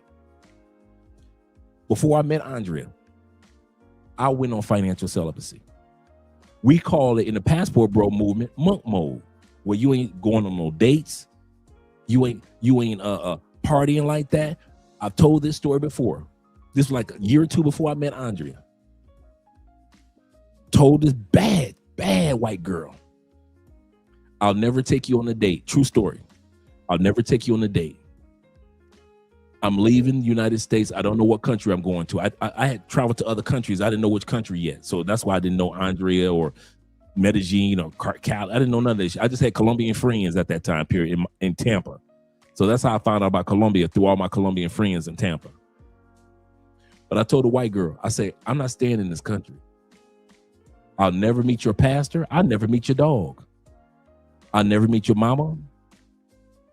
I'll never take you on a date. We'll never go to a movie. We'll never go to a concert. And I'm talking about this is a baddie. I said, but you could come over my house, true story, twice a week, Wednesday and Saturday night. And I said, what's your favorite drink? And she said, I just like wine. I said, I like wine too. I always have wine here anyway. What's your favorite music?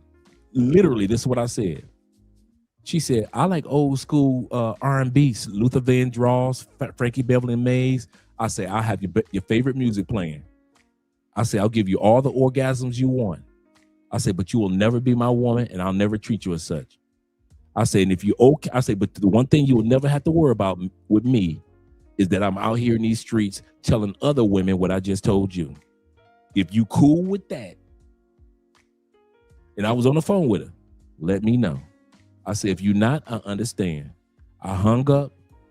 She called back about 25, 30 minutes later. And she told me, because you were truthful, she said, I'm gonna let you beat this coochie up. And I kid you not, I beat that coochie up until I found out that I want to live in Colombia. After that, I went on monk mode. After I went on monk mode, or in other words, true celibacy of everything in the United States. So I wasn't smashing nothing in the States. Maybe 6 months later, I met Andrea. So I was in monk mode in the States. I was already smashing women in Medellin and Cali and all that other stuff before. But then once I finally met Andrea, I said, let me see where this will go. So don't think Andrea was my first here. Far from it. But my point is I had stopped smashing chicks in the States because I was smashing chicks out of the States. But the last person, there are women that will let you beat that coochie up if you are honest. Because there's so many women that's thirsty and horny in the United States right now, and there's not enough men to go around to everybody. If this chick say no, the other chick will say yes, bruh. And I'm talking about some baddies will say yes to you, and you ain't got to spend a dime. You could be on celibacy mode. And I'm living proof of that. And I know other brothers are like that. They done told chicks the truth. listen, I won't cheat on you. I will beat your coochie up, but I'll never spend a dime on you. And I told her no Thanksgivings, no birthday gifts. No, I remember one time she invited me out to a art exhibit. She had some tickets, some friends was going, and I said, what do we agree on? She said, we agreed that we wouldn't go out. I said, call me back after the exhibit. So let me know how things went. I wasn't mean, spiteful. She said to me one day, she said, true story. She said, well, what if you don't move to Colombia? She said, can we be together as a real couple? I said, no. Why? Because I am moving to Colombia. Because I am. I say, so no use of me lying to you and hyping you up. Guess who was my friend and took care of a lot of stuff for me, even when I was with Andrea? That woman, because I didn't lie to her. And so when I needed her to just be a friend and I was not sleeping with her anymore, she was just a friend. And she ended up, getting a relationship, and she's happy now and all that stuff. But all women trying to tell y'all that you got to pay for this in the States, you got to pay. No, you don't. No, you don't. Especially with women that already got money. They need a warm body next to them. I'm going to say that again. You do not have to pay with women that already got money because they are just horny. They need your warm body. They don't need your money in your pockets. There are plenty of women that will go out to a club with their girlfriends, spend their own money, and then come to your crib after the club, pissy drunk, just so they can get dick down. So when I say that you can go on financial celibacy in the United States and you do not have to spend money on the women like they're trying to tell you on TikTok, I'm living proof, and I know plenty of other brothers that are living proof. And it wasn't because, she was a white girl. Bruh, I had sisters like that too. Now what you gonna say? I had sisters like that. You say, dude, I had sisters. I had sisters like that. And I'm not saying I was a player or nothing like that. I'm a regular dude like you guys. I had sisters like that to where they would be like, okay, if you ain't gonna take me out, would you be upset if I went out with somebody else? Dude, they be getting ready for a date with you at my house. They would come to my house, get the coochie beat the hell up so they don't have to go on a date with you horny. Jump in the shower, get dressed for the date, go on a date with you spending up all your money trying to get the coochie. Come back to my house after the date to either give me some more coochie or get some rest and laugh at you. True story. These ladies will be laughing at you dudes in their car driving over to my house, back to my house. I'd be like, how did they go? Dre, this motherfucker here. Wait till I get to your house. I'll tell you about it. And I mean several women all the time because they knew I wasn't going to trip. Why? I'm leaving the United States. I ain't tripping on what you doing, girl. Do you, boo? And so they would let me smash so they wouldn't be horny when they met you on the date. That's why you ain't get the coochie. Seriously.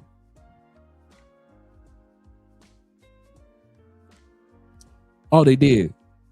They did. They brought me a doggy bag. Hey, especially if they go into the Cheesecake Factory, I'd be like, listen, here's what I need you to do. I need you to bring me some of the macaroni balls from Cheesecake Factory and bring the lemon meringue cheesecake, if you don't mind. Bring back the lemon meringue.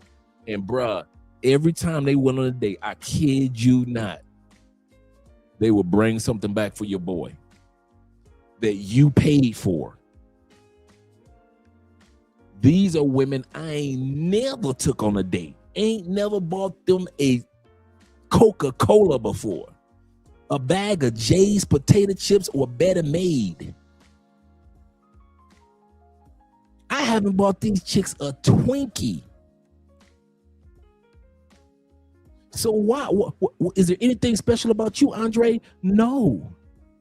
What made me different was that they knew I was serious about leaving, and that they knew I was serious about financial celibacy. I'm not taking them to a movie. I've been smashing her for 2 years, or smashing them for 2 years. Andre ain't never took me to a movie. Andre ain't never bought me a birthday gift. Andre ain't never bought me a Valentine's Day gift. They were already programmed to my financial celibacy. Now, y'all, you brothers just cheap. No, we ain't cheap.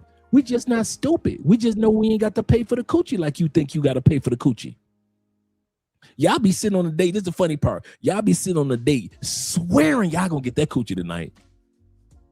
You done went ahead and paid for a $200 bottle of wine, and you got her at Ruth Chris, and y'all cracking jokes, and she laughing at all your jokes and drinking, and you think like, I'm gonna get this coochie tonight. Tonight is Saturday night. I'm gonna finally get this coochie after 4 dates. After 4 dates, I'm getting it, and you dancing, and you don't know her pussy is already dripping for me back.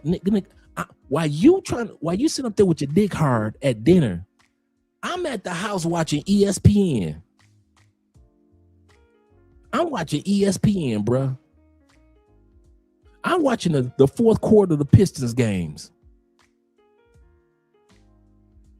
By the time ESPN and your dinner is over, you drop her off. She give you a kiss on the cheek for the fourth time after the fourth dinner. She goes upstairs. I kid you not. These women will go into their house, change their outfit maybe to some shorts, a cute little t-shirt. Or they'll, of course, take another shower, put some sneakers on, hop in their car, and drive straight to my crib and be talking to me on their way to my crib. I done had that happen so many times, bro, with with the leftovers. With the doggy bag, dog. With the Cheesecake Factory fried macaroni. With the fried macaroni in the lemon meringue cheesecake for your boy that you purchased. So when I say, guys, this brother is right about financial celibacy, it can be done, man. Do not think that you cannot go on financial celibacy. Man, if you ain't buying the coochie, you can't get no coochie. Man, listen. Hey, if you couldn't buy if you had to buy coochie, fellas, all us fellas over 35, if you had to buy coochie, would nobody get no coochie in the 80s, would they? Black people wasn't balling like that in the 80s. Wouldn't nobody get no, if you had to buy coochie, wouldn't nobody be getting coochie in the 70s, wouldn't it? What about in the 60s? What about all them dudes that was fucking their ass off in the 50s? So we've been getting pussy as black men from black women forever and a day, right? Even when black folks was broke, we could still get some pussy. So what does this generation think, that black men don't know how to get no pussy without going broke for these women? Man, we've been getting pussy broke for years. This is like the first generation of black men having a few dollars in our pocket, and all of a sudden we done forgot how to get pussy for free. Man, y'all crazy. Shout out to Ronan Troubles in the building. I missed your live stream the other day, brother. He said, rainy season, brother. He said, LJ the Southern Biggie. He says, actually raining in the Philippines right now. He said, but hey, I like the rain. Good morning to you, brother. Good morning to all you brothers out there in the Philippines. Yes, sir. Let's get back to the video. But yeah, guys, I love the fact that this brother said, I'm using financial celibacy. Do it. Here's the last thing I'm gonna say. And watch how much pussy you still get. That's the part. Watch how many women still spread their legs for you when you telling them that you ain't about to spend no money, or you gonna come over anyway. There are women that will give you some coochie because they think you lying.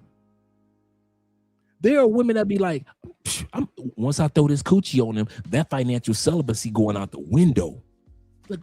Once I suck him real good, that financial celibacy, he gonna forget all about that. There are women that will suck you and fuck you to try to prove that you lying about financial celibacy. I'm gonna turn him out. He ain't gonna know what hit him. Yeah, once I make him cry one good time, once I make him orgasm one good time, that financial celibacy going out the window. Yeah, for a simp, yeah. But for the rest of us, we just gonna sit up there and cry and be like, thank you, girl, for such a good nut. I'll see you tomorrow.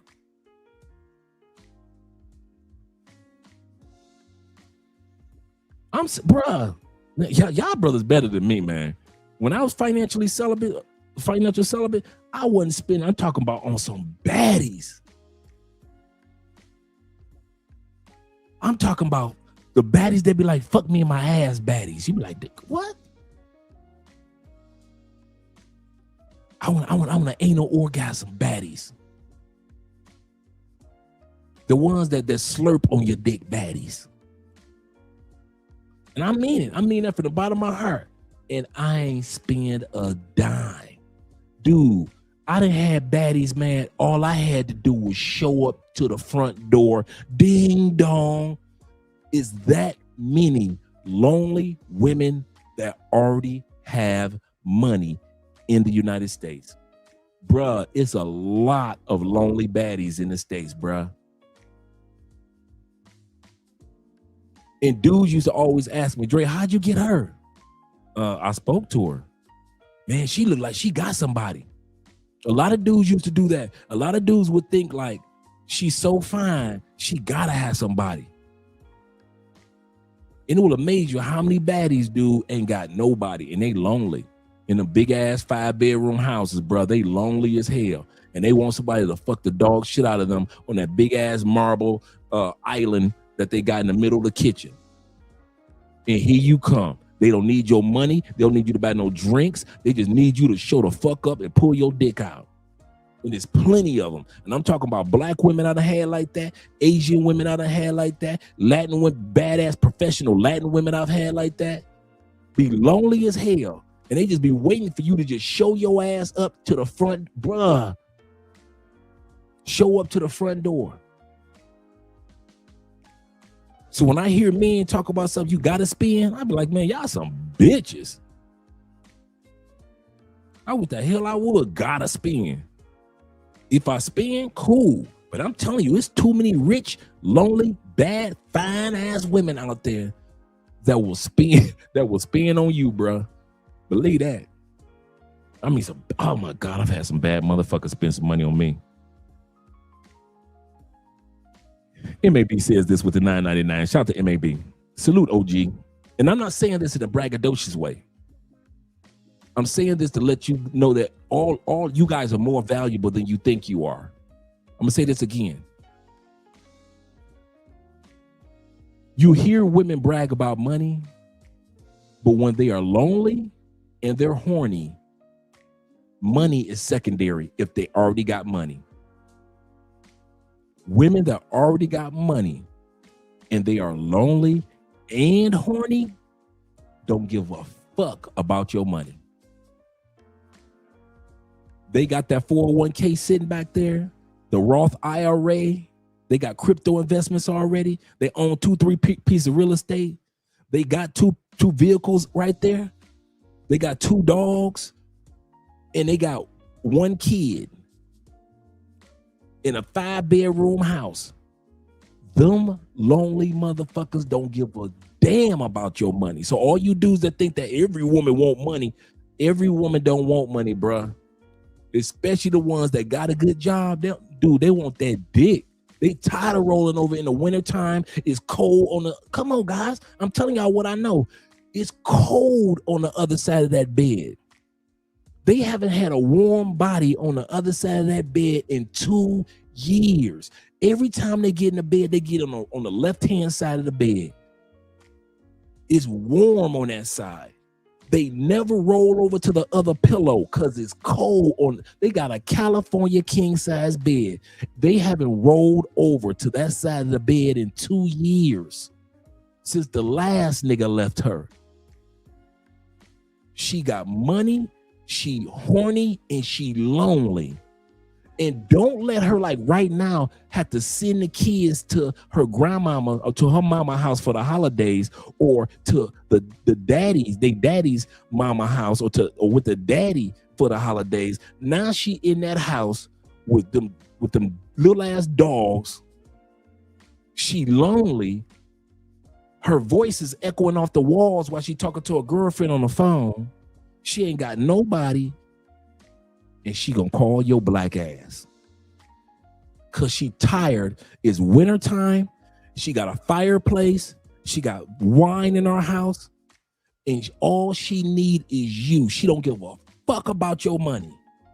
She need somebody to come over to her house and dick her down till she scream loud enough to lose her fucking voice.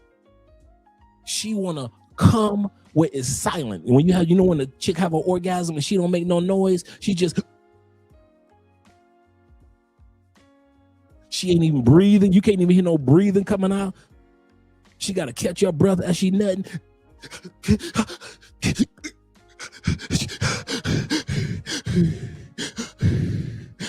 She wants you to come over to do that.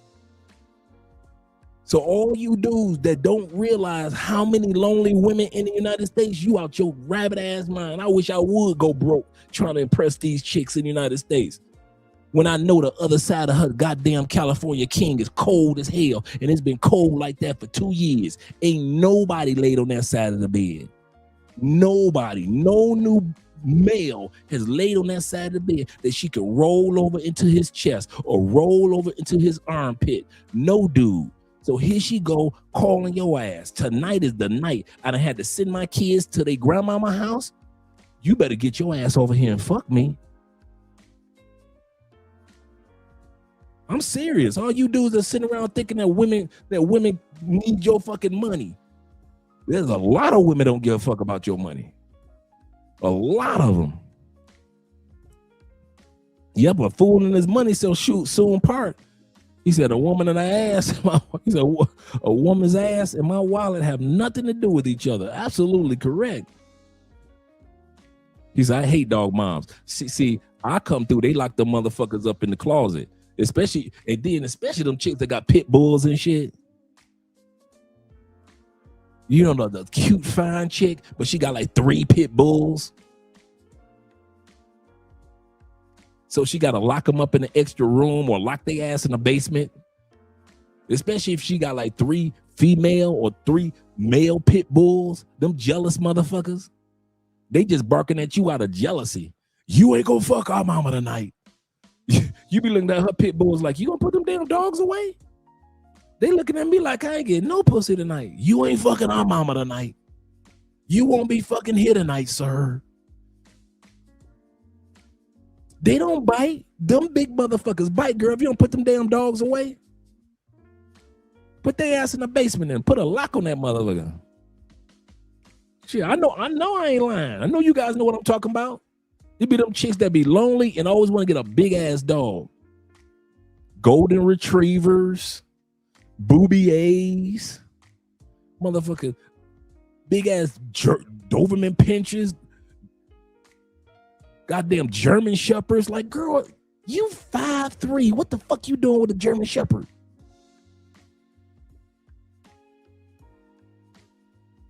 Did you think he was gonna be that size forever? He ain't gonna be puppy forever.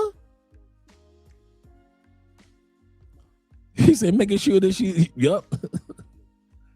For real, man. Shout out to Mike being in the building. I'm saying, and the reason why you dudes are laughing, because you can relate to my stories. Y'all be like, you know what? you know what? Dre right about them lonely chicks. All they want you to come over with is with the closest that you will spend is a couple of bottles of wine. That's it.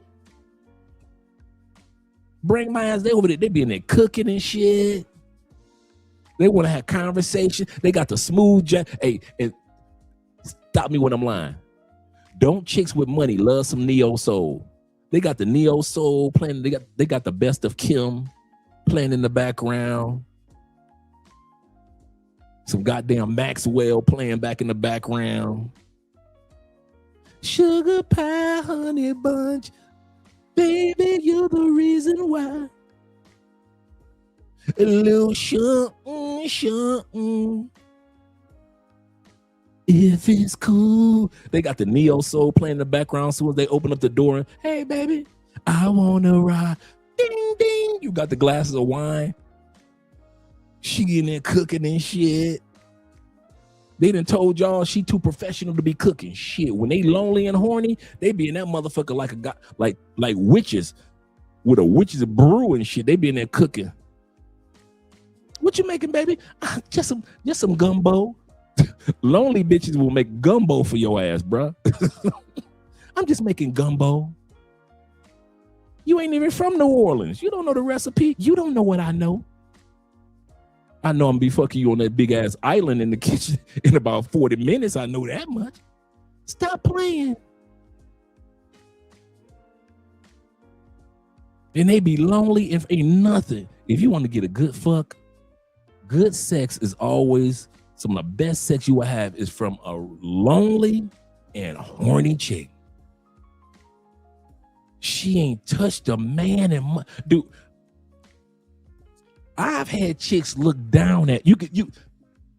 Have you ever had a sister riding you or a woman riding you, right? And you look up and you see the face of satisfaction.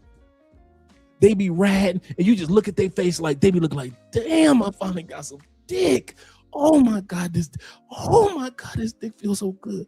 Thank you, Jesus. I'm gonna sing my ass off in church Sunday. Oh, you just be looking at them like, you ever had a woman fucking you and it ain't got nothing to do with you? You just be looking at them like you got popcorn, like, so damn, so you really are lonely, huh? Like the fucking ain't got none. It's like it's something personal to them. Like you ain't even in the room. You just happen to be like a tool that they using to fuck with. I've had women riding me and fucking me start crying. Not because my sex was so good, but they were just so happy to get some sex. Oh my God. Oh my God. I forgot how good dick felt. It could have been any of y'all. It didn't have to be me. It could have been any dick that she could have got. I just happened to be the dick of that choice that night. I kid you not. Lonely chicks? Shit. They be looking at you like, whoo, whoo, whoo. What type of dick is this? It's just regular old dick, man. It's like the same dick you used to get 3 years ago when you stopped fucking.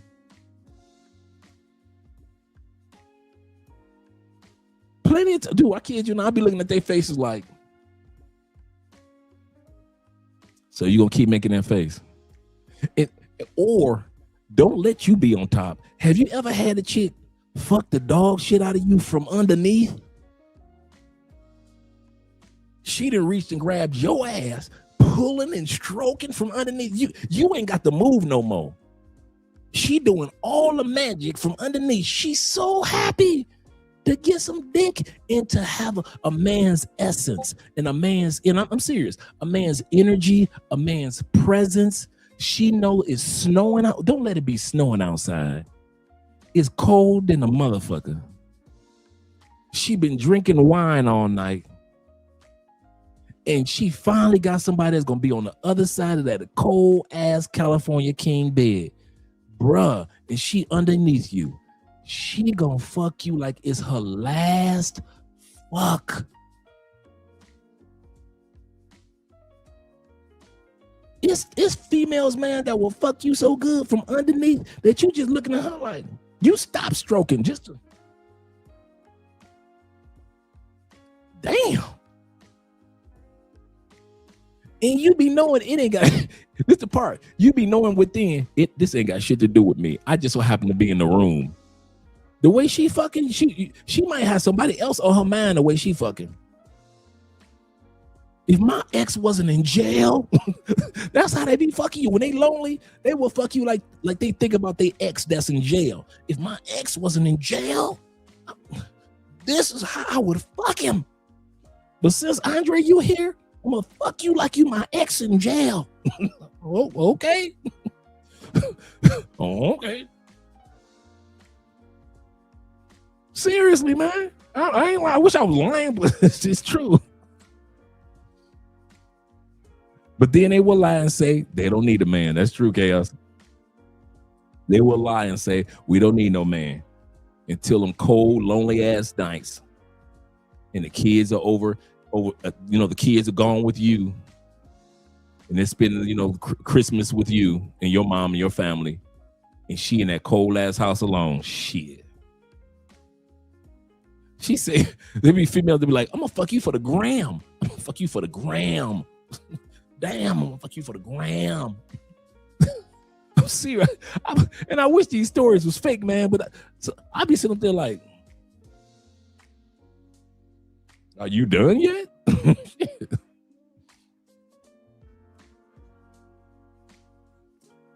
You say, have at it. That's how you be feeling. Do you, boo? I ain't got to stretch my back out tonight. Do you? You be like, damn, girl, you sucking my dick like it's magically delicious. Part of a complete breakfast. Females be sucking your dick like it's full of 8 essential vitamins and minerals. You be like, what the fuck? You say, this is exactly why you never talk yourself out the coochie, for real. That's true. You can't make this issue. You can't, bruh.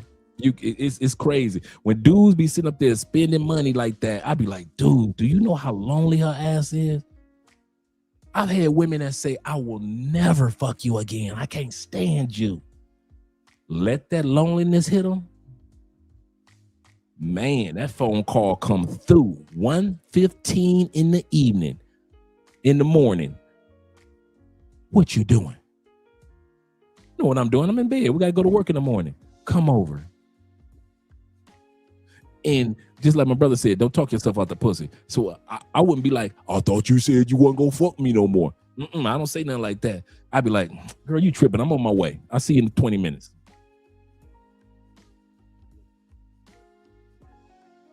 I had one chick. She said, I only called you over to fuck me in my ass.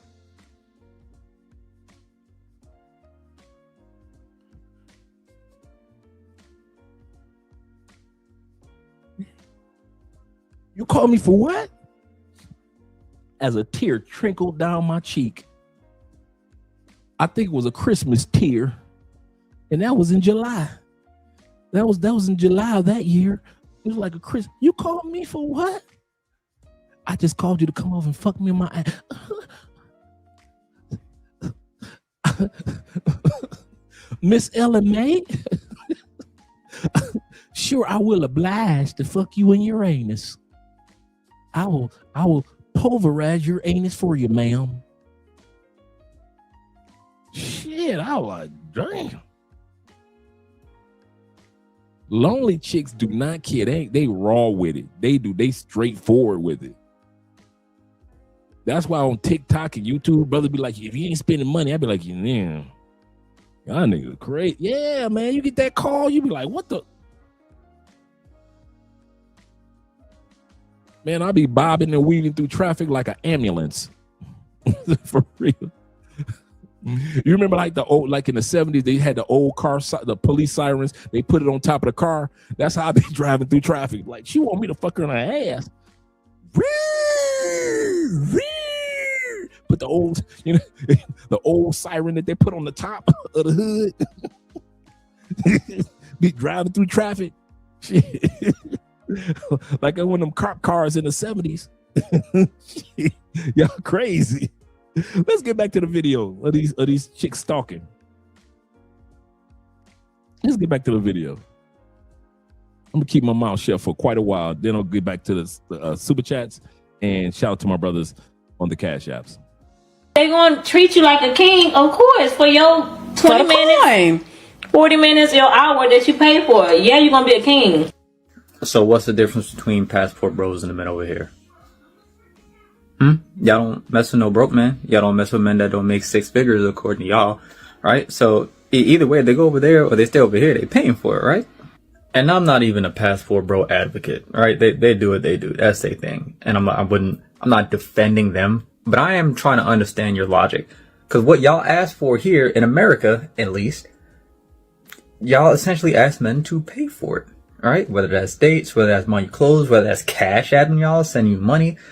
Like if y'all go out on a date and you got a kid, y'all expect the men to pay for a babysitter. So either way that man is going to spend money, that it just seems like those men are going to spend less money for the same end goal, and probably a little bit more like in the middle, paying for a service, if you will. But y'all are doing the same shit. Like, women have done this to the modern dating world. You have commodified it. It is now a purchasing process. It's no longer a courting process. Y'all are mixing courting for what is essentially prostitution here, and then getting mad that they're doing it over there. Y'all are the same people. As soon as the money is done, the girls ain't gonna be there no more. Yes! Y'all do the same thing. What are we talking about? Black men. Black American men in Thailand. I have never seen so much disdain and dislike for black women than I have in the past few months.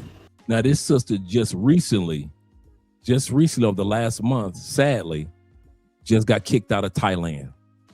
She just got kicked out of Thailand this past month. Living here. And I've been living in Thailand for 14 years since I was 16 years old. So you know I know what I'm talking about. Now, this is not all black American men, okay? I have a lot of black male friends in Thailand. We're Thai. I consider these guys like my brothers. But y'all passport bros, you're on something for real. Now, where's all this passion coming from? This video on YouTube has been circulating. A friend of mine reposted a YouTube video and my face was on the video, y'all. A couple of my friends' videos from TikTok and YouTube on this video as well. This video was titled, "Black Women Blame Black Men for Being Single." How are you going to essentially attack or call out women for sharing their experiences? It's hard for us dating in Thailand. Why are we penalized for that? Like, what? And I won't even say that it's just black women, because I've heard from other foreign women as well that it's hard for them to date too. I watched a bit of the video, but I didn't want to watch the full thing because I'm not helping that man's algorithm, and neither. But yeah, that is true. The black women in Thailand do blame you black men because they can't find anybody to date in Thailand. Should you? His video comment section was going off. Like, it brought out all the passport bros. And the one thing I gotta say is y'all need to do better. What are you doing? Why are you here? Why are you here? Because you followed me over here. Yes, I did. I followed you over here. Why would you follow me here? Look, I told you stop playing games with me. How am I playing games? I said I was going to get something. I was coming right back. You think I don't know where you're at? No, you closed our joint account while I was on vacation. You decided to take it upon yourself to stop sharing your location. So last night, and you I made sure I reshared your location. No, you're not gonna. You have lost. Do you know how crazy you sound? It's an insurance thing for me. That is a problem for me. Okay. Do you know how crazy you sound saying that you followed me to a If you've ever had a stalker, you can relate to this. Restaurant because you have trust issues. You tell me you're doing something. You are the one that have trust issues. That's your problem. I have trust issues because of you. I have not done anything to you for you to feel like you can follow me places. Okay. That is where I draw the line. You closed our joint account. I don't care. There are different types of stalkers, ranging from people who stalk public figures to people who creep on their coworkers, but the most dangerous type of stalker is the intimate stalker. This is a stalker who desires intimacy with their victim. The risk of violence from an intimate stalker is estimated to be 74% according to CBS News. This violence ranges from pushing and shoving to more severe assaults. Many domestic violence homicides also have a stalking component to them. I work for a company that makes these safety necklaces called Invisaware, where you can press them twice if you're ever in danger. I strongly recommend them, and additionally, here are some resources for dealing with serious stalking situations. Share this video with someone who should know that I fell in love with somebody who doesn't even know my. See how crazy that is? If men do it, it's called creeping and stalking. If men film random women in the States is called being creepy and stalking. But if women do it, oh well, it's just us admiring a man. East Coast says this. Shout out to you, East Coast. He said they realize since Trump's economy is kicking their tails, they're getting fired left and right. Now they need a man. Hey, I'm good. Call a bear. Absolutely correct. You better back the fuck up out my face, goddammit. I'm from Detroit, Michigan. Don't play with me. Don't play with me. Call a bear.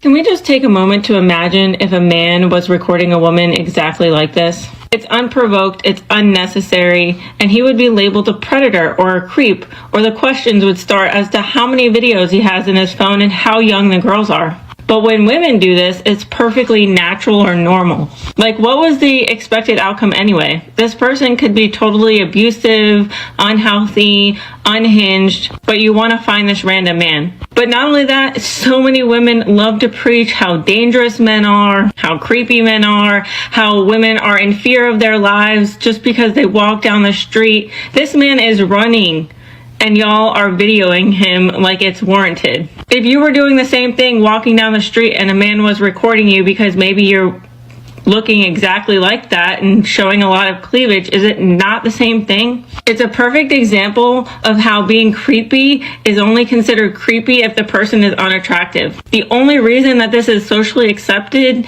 and women have been stitching looking for this guy is because he's attractive. If he was not attractive and being recorded, then it would be considered creepy. Ladies, if your man tells you, I'm going on a boys trip to Medellin, just break up with him. You don't need no proof. You don't need nothing else. Here's another Medellin stalker. Busy watching what the passport bros doing. No ring, nowhere.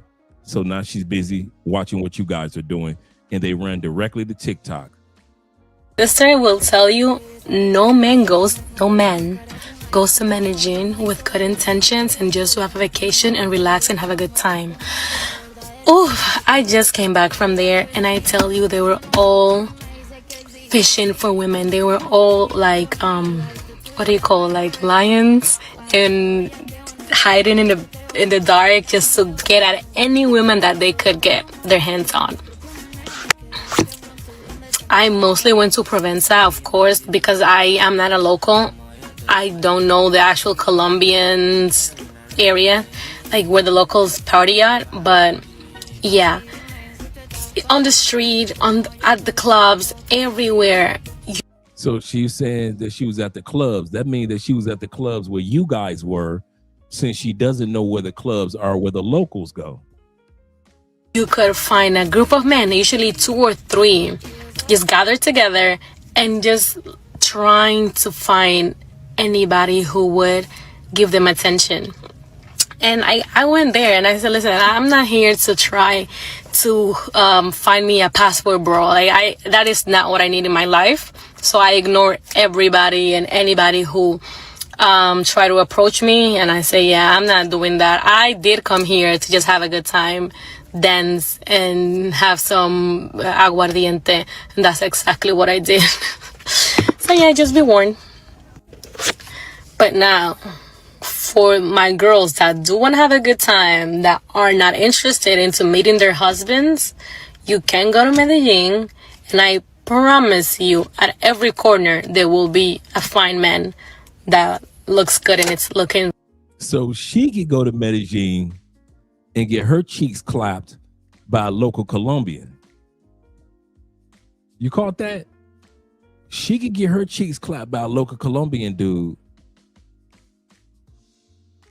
in the name of some aguardiente, getting drunk. But God forbid that the guys go to Colombia to clap some cheeks. Oh, how hypocritical these women are. For the same. So be my guest. Do you have your passport? Did you get your shots? Girl, would you like to come back with Rob to America? So she's in a high rise in Medellin or in Colombia somewhere. Let's put it like that. All alone. And she ain't got nothing better to do but to create videos talking about the Passport Bros. I'm getting up and I'm like, all right, let me go see if they're talking, if she posted a picture of him. I was torturing myself and I didn't know why. I'm like, why do I need to know? But I just felt better knowing. It's like something I had to check, and I was checking her page every day, all day. So this female that's talking right now, the sister, not her, but the other sister that was talking with the bun, her man broke up with her. He got a new woman. How come this woman, like many women, stalk the new girlfriend's Facebook and social media? Day, I was trying to see what he was doing, and I never texted him. I didn't talk to him, but I'm looking at her because now I'm like, what is it about her why did you choose her? You know what I mean? So now I'm like, how can I be more like her? Because maybe if I'm more like her, you'll want to come back. There was a whole bunch of those feelings going on. Nothing is worse to me than getting a female stalker over a dude. Like, girl, really? Like, you gotta take that much time to stalk my page? Like, you doing all this? Like, I really don't understand female stalkers over a guy. That lets me know you don't get dudes. You obviously don't get a man. You don't get dudes, or you just don't get dudes like that type of dude. You know what I'm saying? And it don't come around for you too often. And that's no shade, no tape. But what I'm saying is, when you gotta go all out, you gotta go all crazy over a man on a female, lets me know everything I need to know about you. I have never, I'm not gonna call no girl about no man.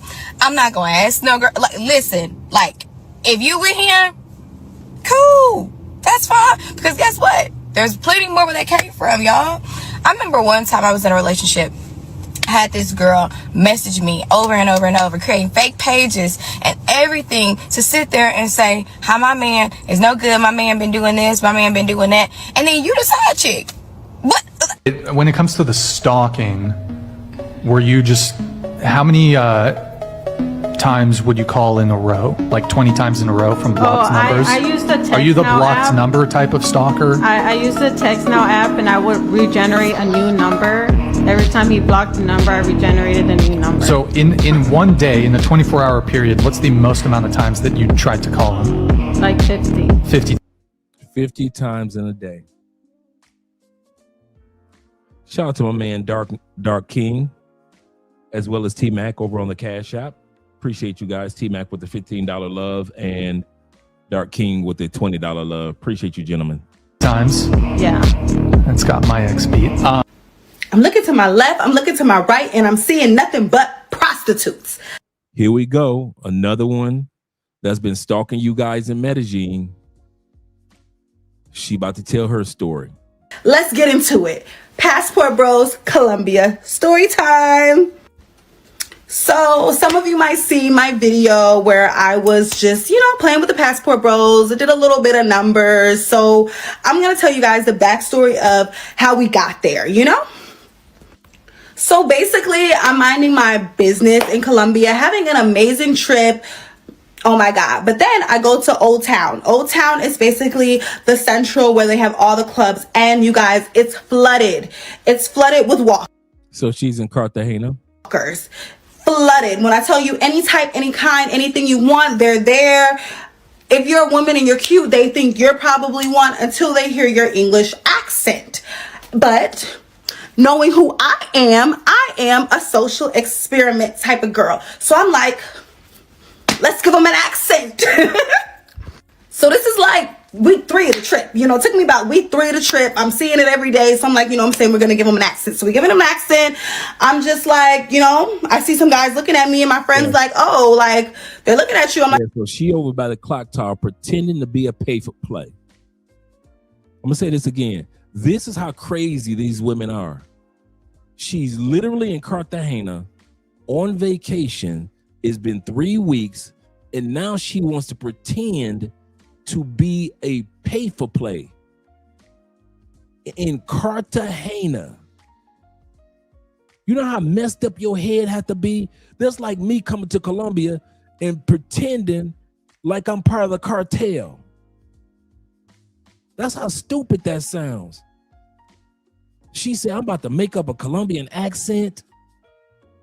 Man, just so they can stalk y'all and watch what you dudes are doing. Faulty says this, why the stalking? Simply one answer, hate. So true. This is getting crazier, dudes. This is getting crazier. She pretended to be a prostitute, walking down the street in Cartagena. Okay, well, you know, if they come over here, I'm just gonna pretend to be from Brazil, so you know I talking like this now. So they come up to me and I'm like, oh hi, you know, how you guys doing? I'm dancing, you know, I'm just having a good time. They buy me some drinks, you know, nothing major. We talk all night, you know, we have a good time, no problem. Me and my friend, we leave, we go take pictures. No big deal. It wasn't a big deal, you guys, until it hit the internet. Until it hit the Twitter. Until it hit the Twitter and everybody went crazy like I was the person that did something wrong. How did I do something wrong? I didn't do anything wrong. I was just having a good night. They're the ones, y'all. They're the ones going crazy, exploiting women in foreign countries for cheap sex. It's wild. It's absolutely insane what they're doing out there. Getting drones and drones of women, not paying them their worth. But I'm the problem. I'm the problem. Yo soy la problema. Yo soy la problema. ¿Cómo estoy? Yo soy la problema. Yo no hace nada. Yo solamente hacer una diferente lengua. No más. Yo se dijo que yo estoy en una diferente place. Yo estoy. No problema. I just said I was from somewhere else I wasn't from. So who is the real problem? That's it. That's the story time, y'all. That's it. That's all it was. That's all it was. It wasn't a big deal. She thought it wasn't a big deal. But if one of those Colombian women that was trying to be out there making money would have caught her, they'd have snatched that weave and everything else out of her head, trying to mess their money up.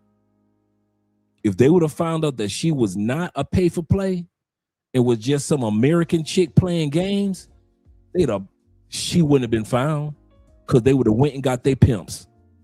And many of you guys know that a lot of those women in Cartagena, as well as other cities, are protected by their pimps. And so now you out there playing with people money. And you think it's cute. Just so she can, the crazy part is, just so she can stalk on you dudes. We've been watching women talking in Thailand, the Philippines. Now we already watched a couple of sisters in Medellin. Now we watching a crazy ass sister in Cartagena. It was a big deal until it hit the Twitter. And, you know, it hit dog hollers. Una perro. A dog is gonna holler. And that's what they started doing when it hit the internet. It was like, when you would look them in the face, when I would look them in their faces, you guys, they would look like they saw a ghost. They looked like they saw a ghost when they looked at me because they knew what they was doing was a problem. And that's the real tea. The real tea is they're going down there, exploiting young women out their drawers, paying them nothingness, because these people are obviously desperate, no jobs, need the money, and they're going down there exploiting women. So who's the real scammer? Who is the real scammer? Passport Rose. I really gotta give it to my ex's new girl because she stalks me on her main account. No judgment, I've been you. I stalked the last girl so hard I became her fan. We broke up and like 3 years later, I'm still tuned in. I'm like her number one. I think I would fangirl if I saw her. And I did that on my spam fake account. Like your commitment, full government name? Yo, respect, honestly. I think I love you too. Now, guys, I'm on y'all because you say that she's watching you. You say that she's watching your story. You say that she's watching your Facebook, your IG, your TikTok. And you say that she's stalking you. You say she's doing X, Y, and Z to you. But furthermore, y'all got to take responsibility for it because why is she still on your Facebook? Why does she still have access to your IG? Why is she not blocked on your TikTok? Furthermore, why does she still have access to you? Why isn't her number blocked out of your phone? Facts. Okay. I know dudes that got women here in Colombia that have put them through hell. And that female still is on their social media still on that dude's phone. And when I asked them, why you still accepting her text messages?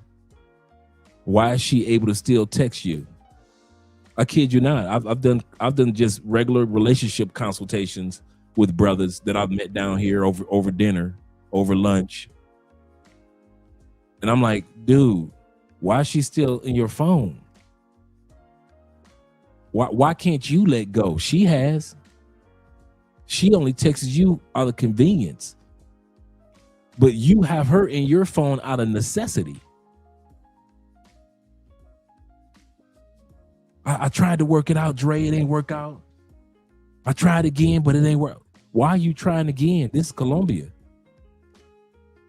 That scarcity mindset, do not bring it here to South America. There are too many beautiful women that can replace another beautiful woman. You do not have to act like this is the only woman that you will ever have.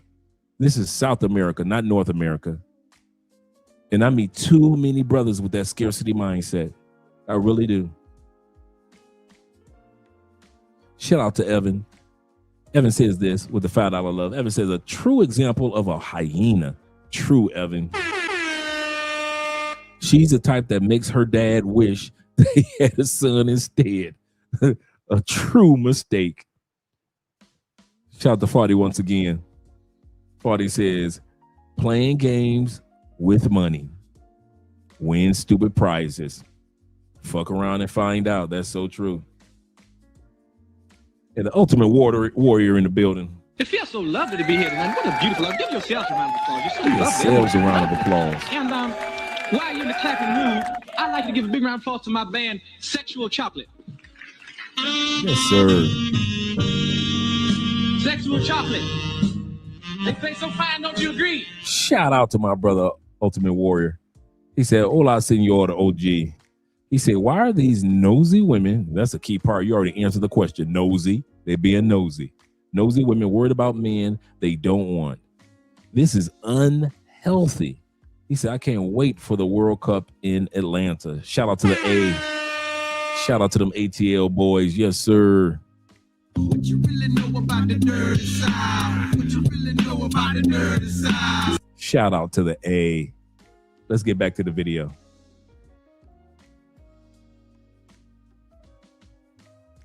Have a good day. Yeah, bro, I just want to watch this movie, get my mind off my ex real quick. You feel me? Yeah, most definitely. Weird. Hey, what movie we seeing? We are seeing the new Elvis movie. You are going home. I know, babe. You're going home, right? Bro, the movie starts in 5 minutes. Deal with this. You need to go home. Like now. Let's go. Now that your friend's gone, we can get some alone time. I don't want you anymore. Oh, you don't want me? This was on your story. You're right. You're right.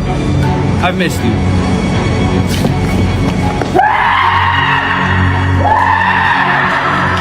No, it's kind of sad, but ladies, 2025 is not the year for women because y'all swear up and down that men are not the prize, but y'all contradict each other with this nonsense. Like, I have to play the video for y'all because you cannot make this bullshit up. Guys, the dating scene is getting so bad in New York City that I am seeing on TikTok there are girls going into Midtown during the week and stealing Finance Bros salads for lunch. And then looking their name up from the salad order on LinkedIn and then messaging them through there and being like, hey, oh my god, so sorry, I grabbed your salad. Like, let me just make it up to you and buy you a new one. And that's how they're like sliding it, which honestly... Oh, the delusion is gotten worse too. So not only do they steal their salads, look them up on LinkedIn and stalk their socials, but they'll even stalk them in person by following them across town and take pictures of them and put the screenshots or the photos of them that they took while stalking them as their screensaver on their phone. And then when they finally muster the nerve to come up and, you know, talk to them and get their telephone number, their photo is their screensaver. Or they'll put their telephone numbers on like a friendship bracelet or something and then give it to them. Ladies, this is sad. This is beyond delusional and sad. Men, she's crazy. Y'all will never shake that my ex is crazy. allegations, because y'all proving that y'all really are crazy. Because whatever happened to walking up to a guy that you're interested in and saying, "Hi, how are you?" And when other men made videos of this saying how problematic this is, and that if a man were to do this, they will come off as being a creep, women were in the comment section doing mental gymnastics trying to justify this behavior. I remember I was having a conversation with my son, and he was like, a lot of women nowadays, they come off as being extremely creepy and rapey. Now I see what he was talking about. Y'all are creeps. Y'all are straight up creeps. And like, especially if a conventionally attractive woman, or a woman who has... A jealous person will spend their free time and their hard-earned money to stalk you. Just like them sisters are doing when they fly around the world. They will spend their time and their hard-earned money just to stalk you guys. They want to find out where you live, where you work, who your relatives are, your phone number, all of that. They will go to the extreme to keep tabs on you, to get updates on you. Just how miserable you gotta be to want to know information on someone that bad. To keep up with someone that bad that you're willing to spend your hard-earned money. It's an obsession. It's a sickness. It's a mental disorder. Seek help. They really need to seek help. I can't even fathom wanting to know about someone so badly that I literally have to stalk them. You had an attacker who was so obsessed in watching you that they fucked around and fell in love. This is a quick message. Chosen one from the universe. Chosen one. Listen, you had a motherfucker out here, bro. You had a motherfucker out here stalking you so goddamn much that these bitches done fucked around and fell in love. And it's crazy, Chosen one, because these motherfuckers is really obsessed with you and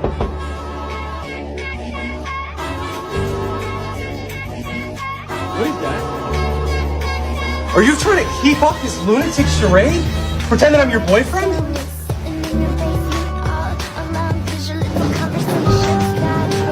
I don't know this woman, okay?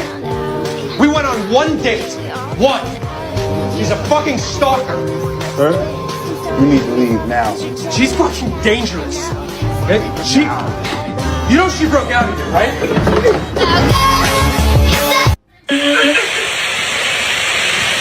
Like, I don't know who you are. Of course you wouldn't. Huh? I said, of course you wouldn't. No, I mean, are you, like, how'd you get here? How does anybody get anywhere? Did you walk here? Sure. Now, this is a true scenario. This is not a prank or anything. This lady had to pull her camera out because this weird person showed up to her house, which is in the middle of nowhere, looking for her man. In other words, the person was stalking the woman that's recording's man. So let me let you guys listen to the scenario. This is real creepy. And the sad part is the person that's stalking is a sister. Huh? Sure. I mean, what do you need me to do? You can tell me where Rome is, really. He's not here. Right, that's where he's not. But where is he? Pardon? Like, what's your plan? Like, what are you going to do? Because if I don't hear from you, we can't just stand here all night long. So, Oh, like, no, what's your of plan? course. I would just, go back to where I am in Knoxville and go to the drawing board and see if I can find him closer to where I am. This woman goes by the name Jade A. Cinnamon on Facebook, and she has been heavily stalking Rome to the point where I'm actually. So this woman has been stalking this young man right here. It's Rome. I don't know the dude. Maybe some of y'all might know the dude. But this sister has been stalking this dude. The sister that they just showed right here. back to where I am in Knoxville and go to the drawing board and see if I can find him closer to where I am. This woman. That's her. You see how she has his name toward the bottom if you look where the butterfly is?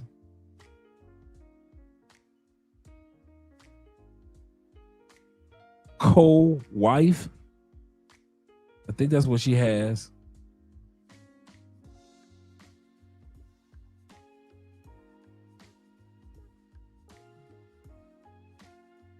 Goes by the name Jade A. Cinnamon on Facebook. And she has been heavily stalking Rome to the point where I'm actually extremely concerned for his safety and his family's. She's created Instagrams in his name, Snapchat, it's Rome, baby. Crazy. Safety. Around 1 in 6 women and 1 in 19 men in the U.S. will experience stalking at some point in their lives. Most stalking cases involve men who obsessively fixate on a single person. And that fixation, it leads to harassment, threats, and too often violence. It's an intrusion on every level. My stalker first saw me on TV back in 2020. That's when his obsession started. The moment he created a narrative in his mind, he set out to conquer me. I'll never forget the day my son and I discovered that my stalker was tracking my every move. I got a call from my stalker's sister. She told me he had come over and had taken her tracking device. This is before he flew to California. In shock, I pulled over and my son and I started searching the car from top to bottom, not stopping until we found the device. And about 20 minutes later after searching, we found it. It was under the spare tire in my trunk. I'll never forget the look on my son's face, the sheer terror of knowing that we were being watched. I immediately called the police. What do they want? They just want to be with you all the time? I've had many discussions about this. Why does a stalker stalk? Yeah. And a lot of times, most of the stalkers that we've covered the cases about the people who've been stalked are males. Obviously, males stalk so much more than females. The male ego and how it kind of spins off axis, like not knowing if someone could be a stalker is very interesting too, because they could go through their whole life and all of a sudden something triggers that within their brain, within their psyche in order to start stalking. And as you just said, the chase sometimes and the obsession may be more of the satisfaction than the actual results of a healthy relationship, to be fair. Like, how dare you do this to me? How could you reject me like this? And there's something sort of caught up in between there that's very dangerous and unfortunately very addicting. So you thought blocking me was going to stop me from seeing what you was doing? Look at this fool here.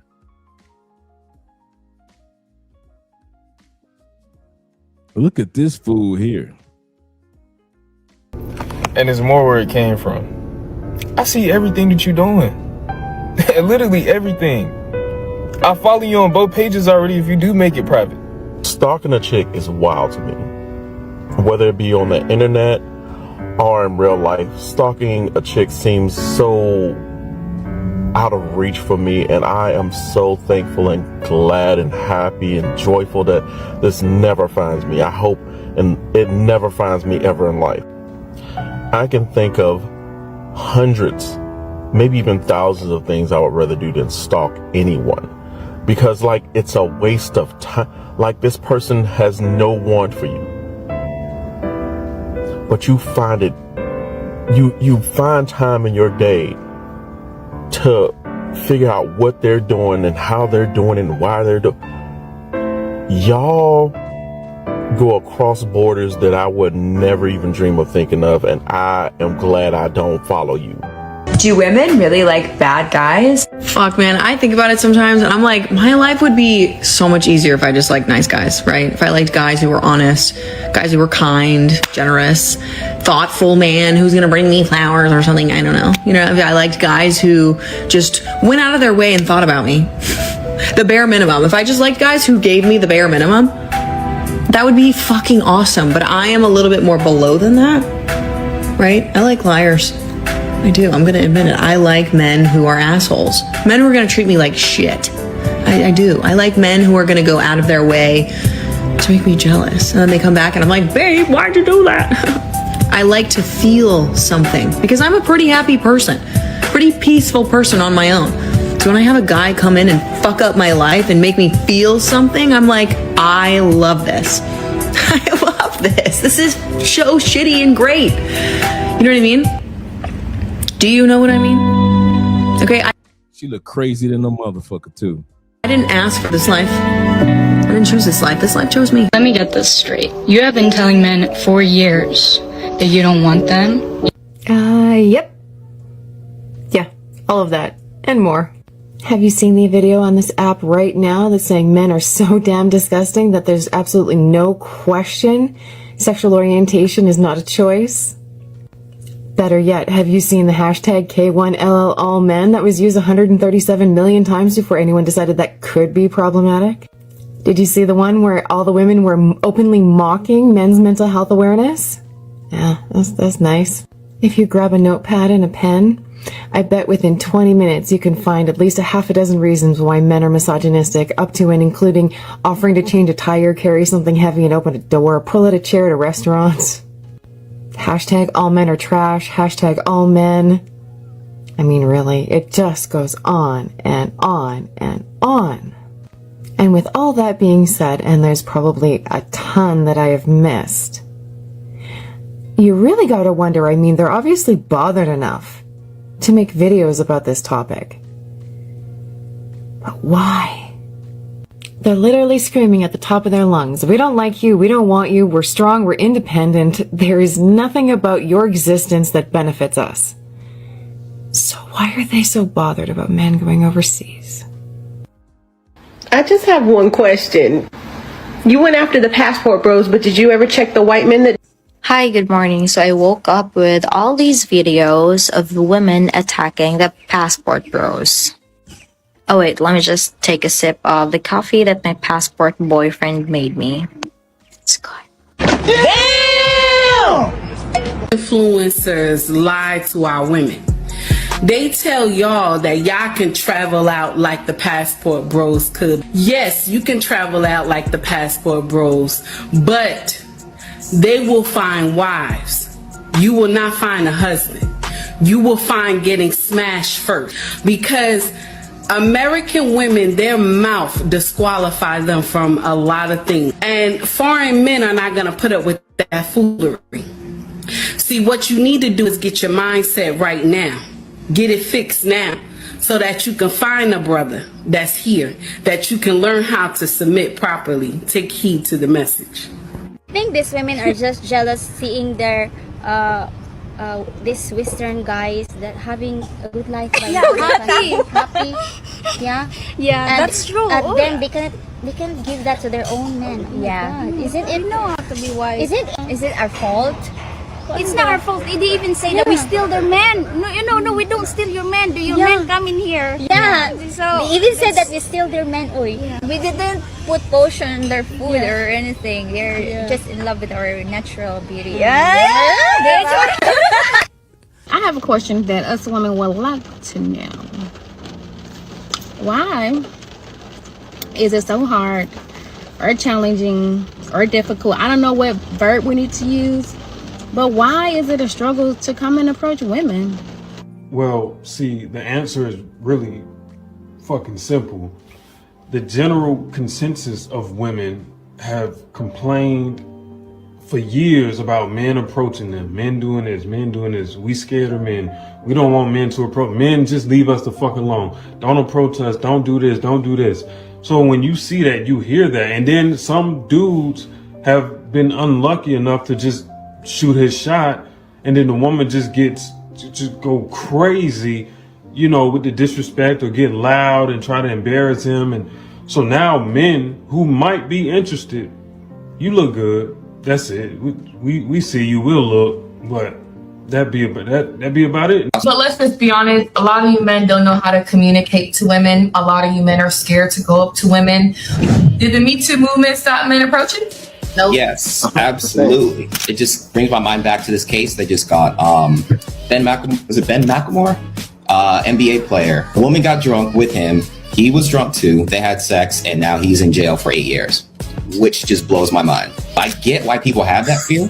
It's almost like you need a consent form.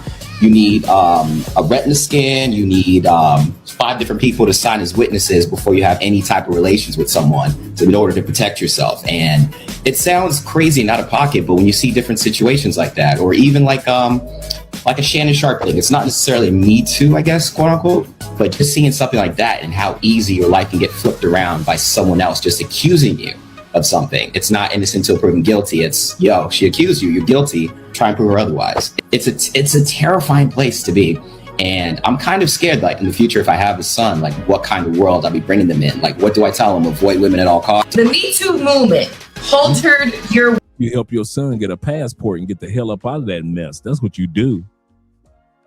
That's the crazy part about how we were raised in America.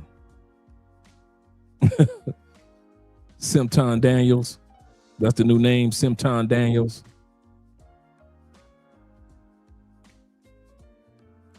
It's crazy how we as Americans think that if we can't do something in America, then all is lost.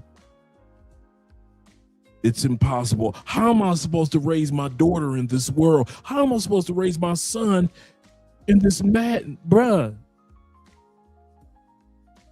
Teach those kids how to travel into cultures that are not like that, to where your daughter doesn't have to worry about feeling like she's gonna get used, or your son doesn't have to worry about feel like they're gonna be used.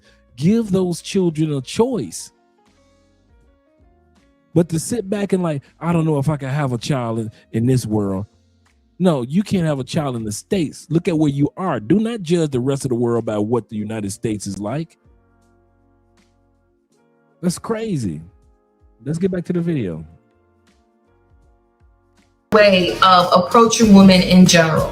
100%. I mean, think about it, right? When I was in high school or maybe beginning of college, like we would hear music like in a club and you could dance behind a girl. It wouldn't be too awkward. She'd give you a look behind if she liked you. If not, she'd move away and it was done, right? You do that now, that's a full lawsuit. That's 20 years in prison. It's just a whole mess. How come y'all are not shooting your shot in person anymore?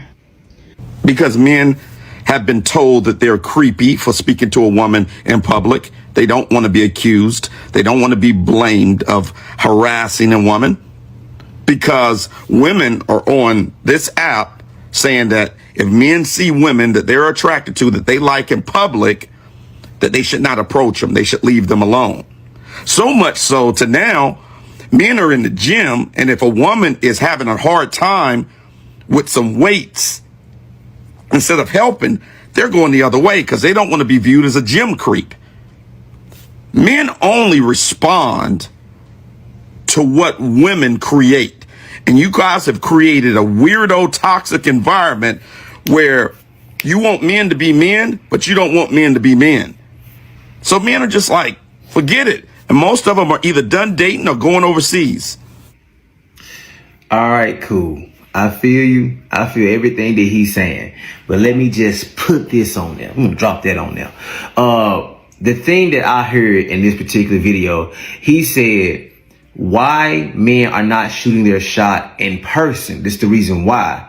Then he named what people are saying on social media. Let me say it. Let that sink in.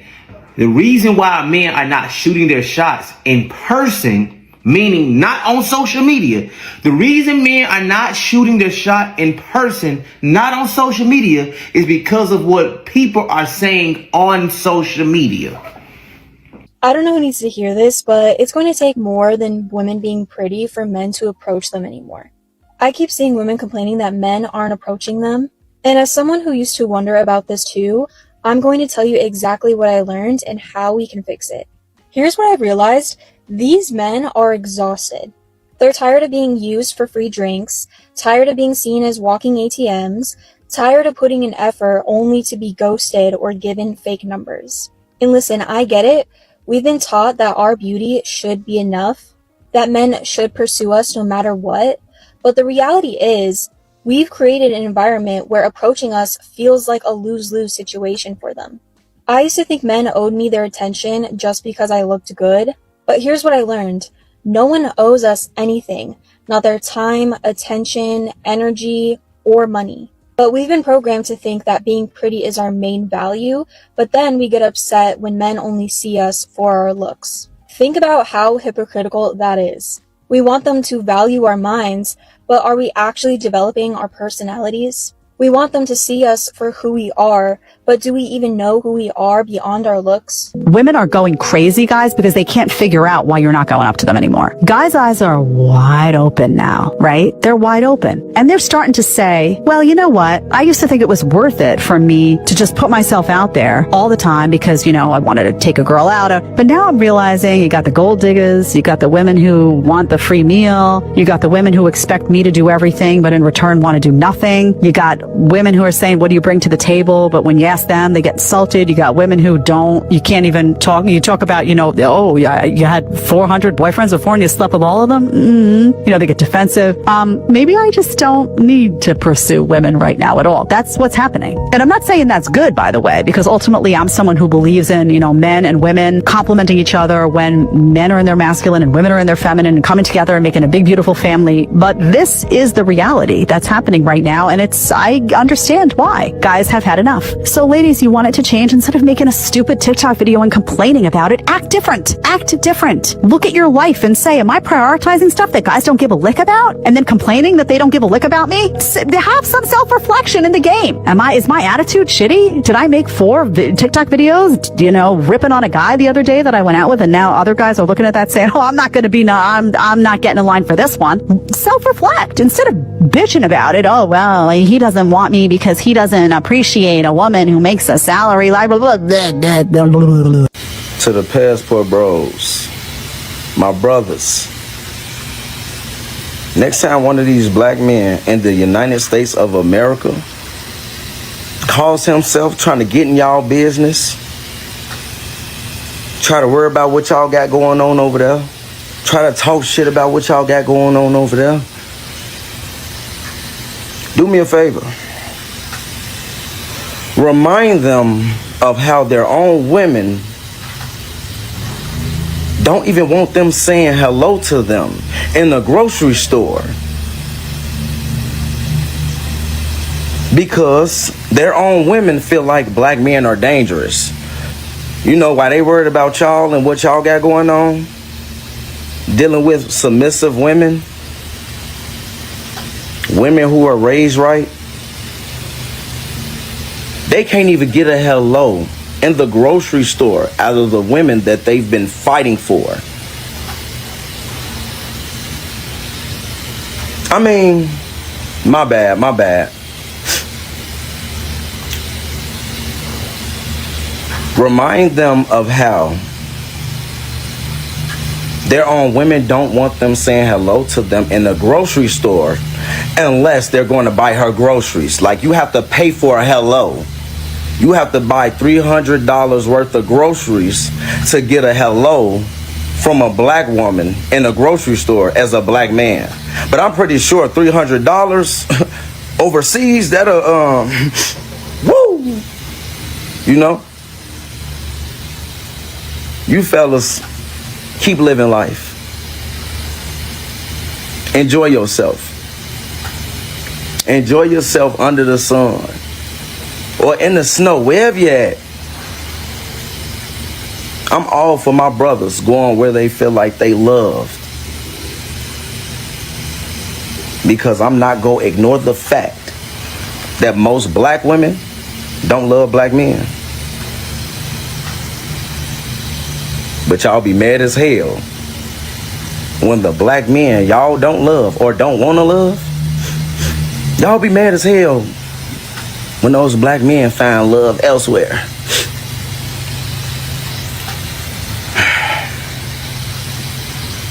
Blessings, people.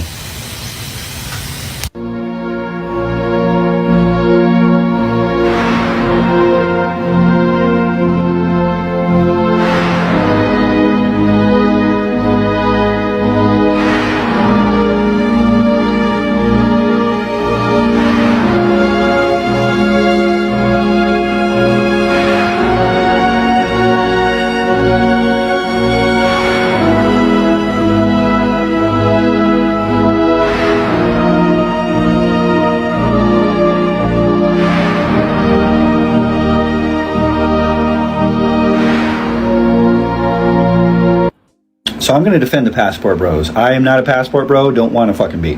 All right. But realistically, maybe some of them are going over there, you know, for maybe that. But y'all, again, just get so brainwashed into thinking that like men don't really want something real.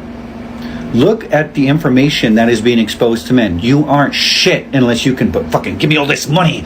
And all the women want. All you women are just fighting over 5% of men. Like, y'all know you're doing that, right? And then you have women that are so fucking delusional that are not even a 6. That are like, I deserve a motherfucker that makes $1 bajillion a fucking half a second. You ain't getting them. Like, what the fuck? Like, so women, that's the information they're peddling out. So they're casting aside like men from their own area because they assume that they deserve something that they really don't.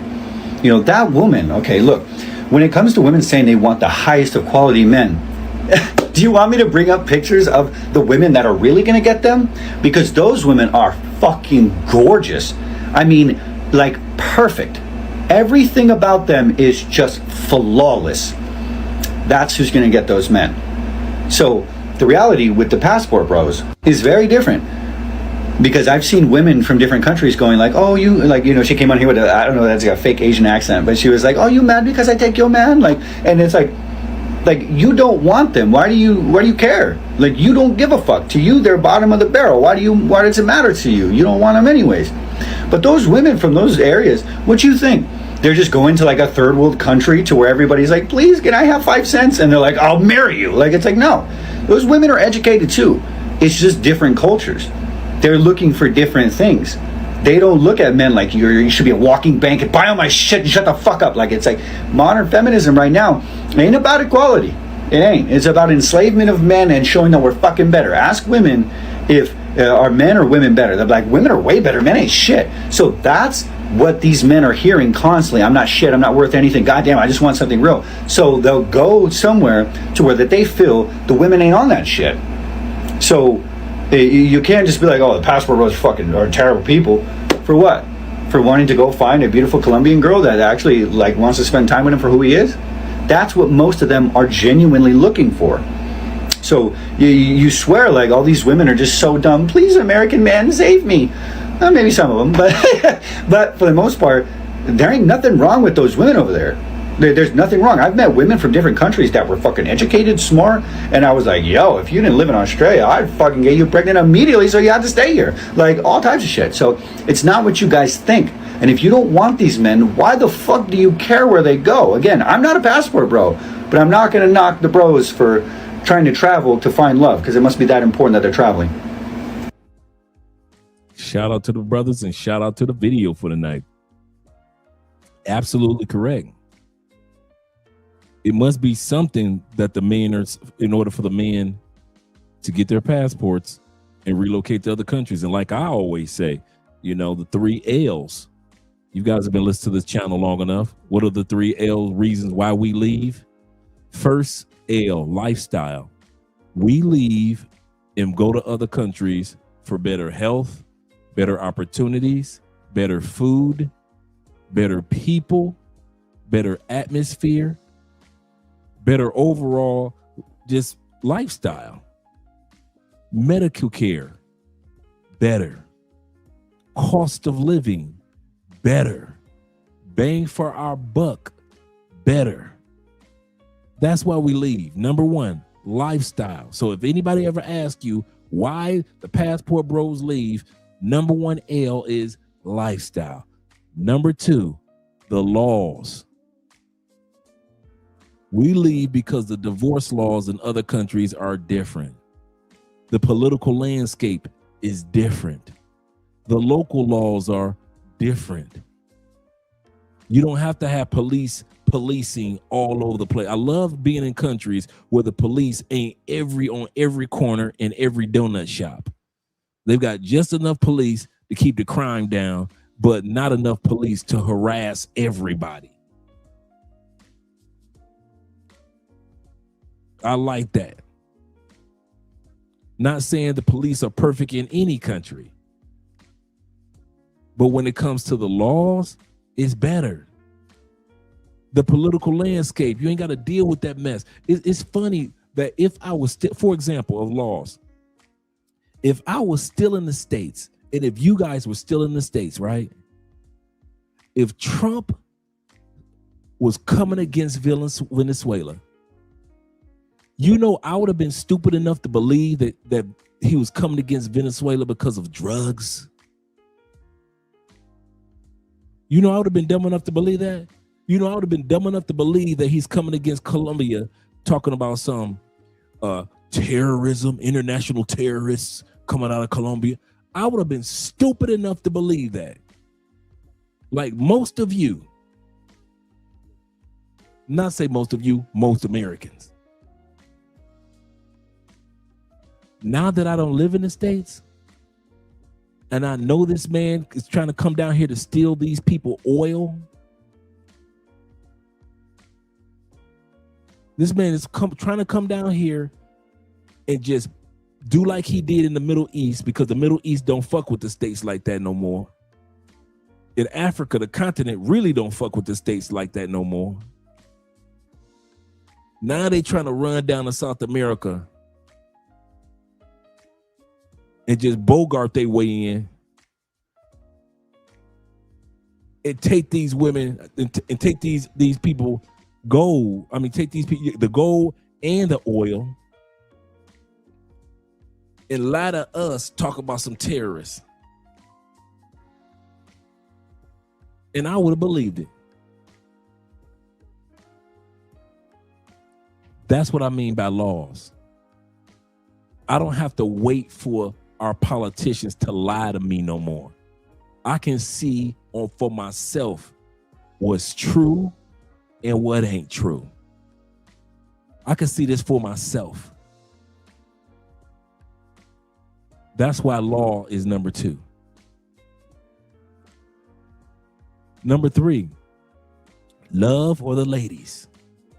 You're right. Don't never let these people make you feel bad, whether you pay for play or whether you got your girlfriend or whether you married. Don't you ever let them people make you feel bad in the United States. Didn't they tell you don't talk to me? Didn't they tell you you hit me in the face with a brick? This woman sit up there and told black women that she got hit in the face with a brick by a black man. You Negroes, you Cushites. For about 2-3 months, the black community was in an uproar. Black men don't protect black women. Black men don't protect. No, these the ones that's talking about y'all right now. You plantation bros. They're talking about I'll never leave the States. Don't. And if you think that woman was being prosecuted, and now she's got to be in jail because you come to find out she lied about black men hitting her with a brick. Now she took the money and now she's in prison right now today, and nobody apologized to black men and say, you know what, my bad. None of the black men that accused y'all for not helping her with the brick after she got hit with the brick or protecting her. You saw black men on social media, black women on mainstream media. The black woman is the most unprotected person in the world. All that bullshit. You stay there right on that plantation for that. You stay right there. Don't you move, brothers. You plantation bros, keep your ass right where you belong. You've earned all the bullshit that you deserve. You earned it. Because if us out here were so bad, if we were so bad, then why y'all so busy putting out content about us? Why are we living rent-free in y'all mind? We never asked y'all to make content about us. We never asked y'all to get on planes and follow us down to other countries. But you did it anyway. So I'm here to encourage you guys that got passports. Get your child a passport. Because I'm here to tell you, bruh, it ain't gonna get no better in the black community, the white community, the Latin community, the Asian community, the Irish community. I'm telling you, it ain't. While y'all waiting around for that magical day that America gonna get back on track, y'all keep on waiting. I said this before the pandemic. It ain't never going back to 2019. You can forget about that. Shout out to Nordine being in the building. Brother Nordine says, hey, Love Crossing Borders, the reason why the Kangs and the Quangs are crashing out, especially in the community, because the Kangs and the Quangs are losing a lot of money every time we use our passports. This is true. And they are crashing out. They are crashing out in the black community. You guys are spending your money in other countries, get your hair cut now. You guys are buying, instead of buying liquor in the States, you buying your liquor in other countries. You get your Hennessy, but you get your Hennessy in another country. You ain't going up in the clubs in the States no more. You clubbing in another country. You ain't going to golf tournaments in the States anymore. You go golfing in Cali or in Medellin or in DR. You and your boys are going golfing. Or you in Thailand with Richie Mack golfing. You ain't golfing in the States no more. You like to bowl? You ain't bowling in the, we ain't bowling in the States no more. We hitting all these magical, wonderful bowling alleys in other countries. You like to go fishing? Ain't nobody buying no damn fishing pole in the States no more. We renting fishing poles and renting catamaran yachts and going out ocean fishing now. You know how much money is being lost? Your Cuban cigars that's illegal to get in the States.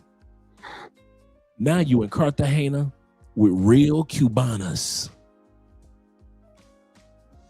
enjoying your first or fifth Cuban cigar with a little bit of brandy or scotch. That's how much money is being lost. You getting custom made suits when you going to Thailand now. Custom made shirts. You ain't buying them off the rack bullshit from the States no more. Why buy the clothes being shipped from Thailand when you can get it made while you in Thailand? While you're in Korea, while you're in China. And they don't like that. And this is why they're crashing out. Total strangers. This is the crazy part. Total strangers are crashing out on what you do.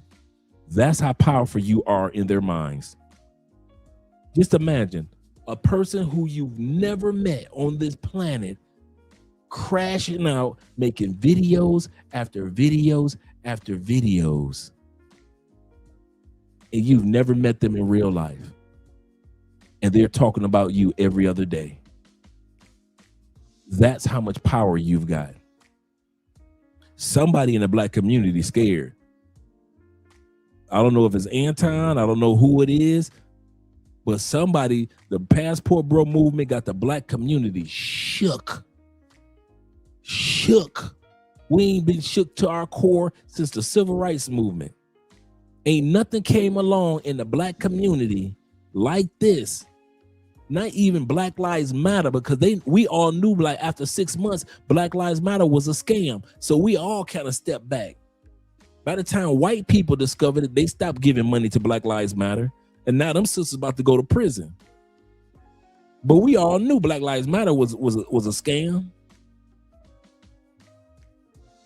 But as far as black men coming together like this, you ain't seen this since the civil rights movement. You ain't seen this since the 60s with the Black Panther movement. Black men coming together. And here's the part that's killing them: without a leader.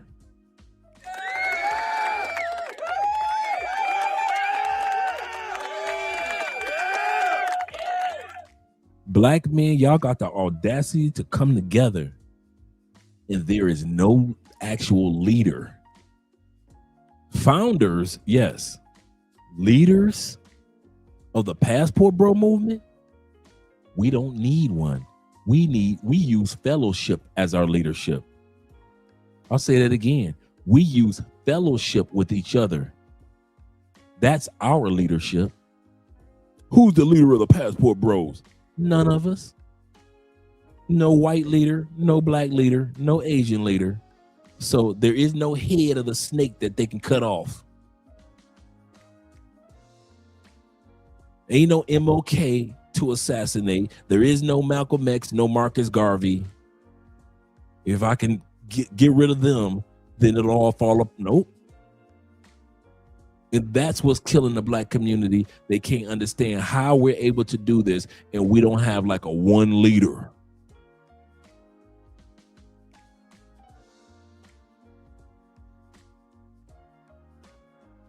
So, man, I'm proud of y'all, man. Don't let these people sit up here and fool us. Shout out to all you guys that hung out with me during this evening.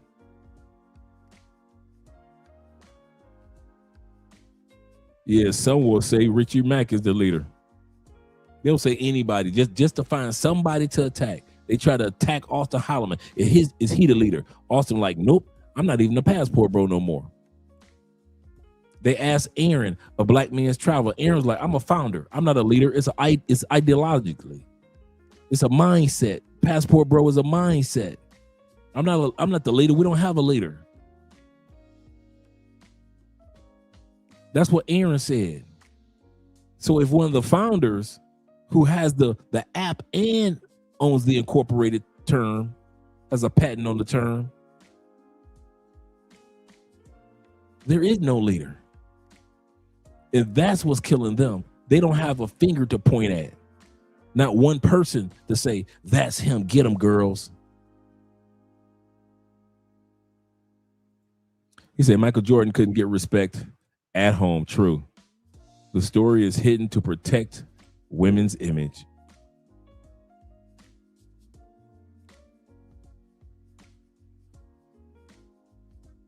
Yep. So sad. Well, let's get ready to get out of here, guys. I don't want to keep you guys late. Tomorrow's topic, for all you old heads, we're going to have fun. Even Andrea is going to be here tomorrow. Tomorrow's show is going to be about age gap relationships. We're going to talk about the stats. Let's talk about the stats real quick. Did you know age gap relationships, when it comes to, let's just talk about marriage real quick. In the United States, why age gap relationships is shunned, because people are envious and jealous because they can't do it. If you are in a relationship that is between 2 to 5 years age gap, your relationship has a 93% chance of making it as far as age gap. It has a 3% breakup rate. That's what it is. If you're just between five years separate, you got a 3% breakup rate because of age.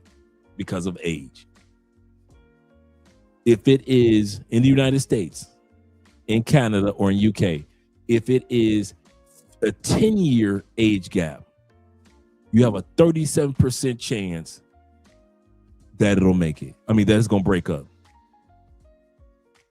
So the first one, you only got a 3% chance because of age. The second one, you have a 37% chance of age if you're together within a 10-year window. If you are over 20-year age gap with a woman or a man or a woman in the United States, in UK or Canada, you have a 95% chance you ain't gonna make it. The United States is so anti-age equality. Canada, UK, you have a 95% chance it ain't gonna work if it's over 20 years. Now let's take it outside the United States. If you're within a relationship that is 5 years or less age gap, you got a 1% chance in another country that is going to separate because of age. 10-year window, 12%. So if y'all within a 12% 10-year window of each other, you only going to have a 12% chance of breaking up. Do you know what the amount is if you're 25 years, 30 years age gap in another country? 19%. You got only a 19% chance that y'all gonna break up as long as you ain't with her and meet her in the United States. So if you got a large age gap relationship in other countries, you got a hell of a chance that it's gonna make it. You only got a 19% chance that it ain't gonna make it. But if you try to do an age gap relationship in the United States, you got a 95% chance your shit ain't gonna work. And that's another reason why don't bring her back to the States. Because if you got an age gap relationship and you bring your young, beautiful woman to the United States and you got a 20-year age gap, shit, United States will tear her brain up.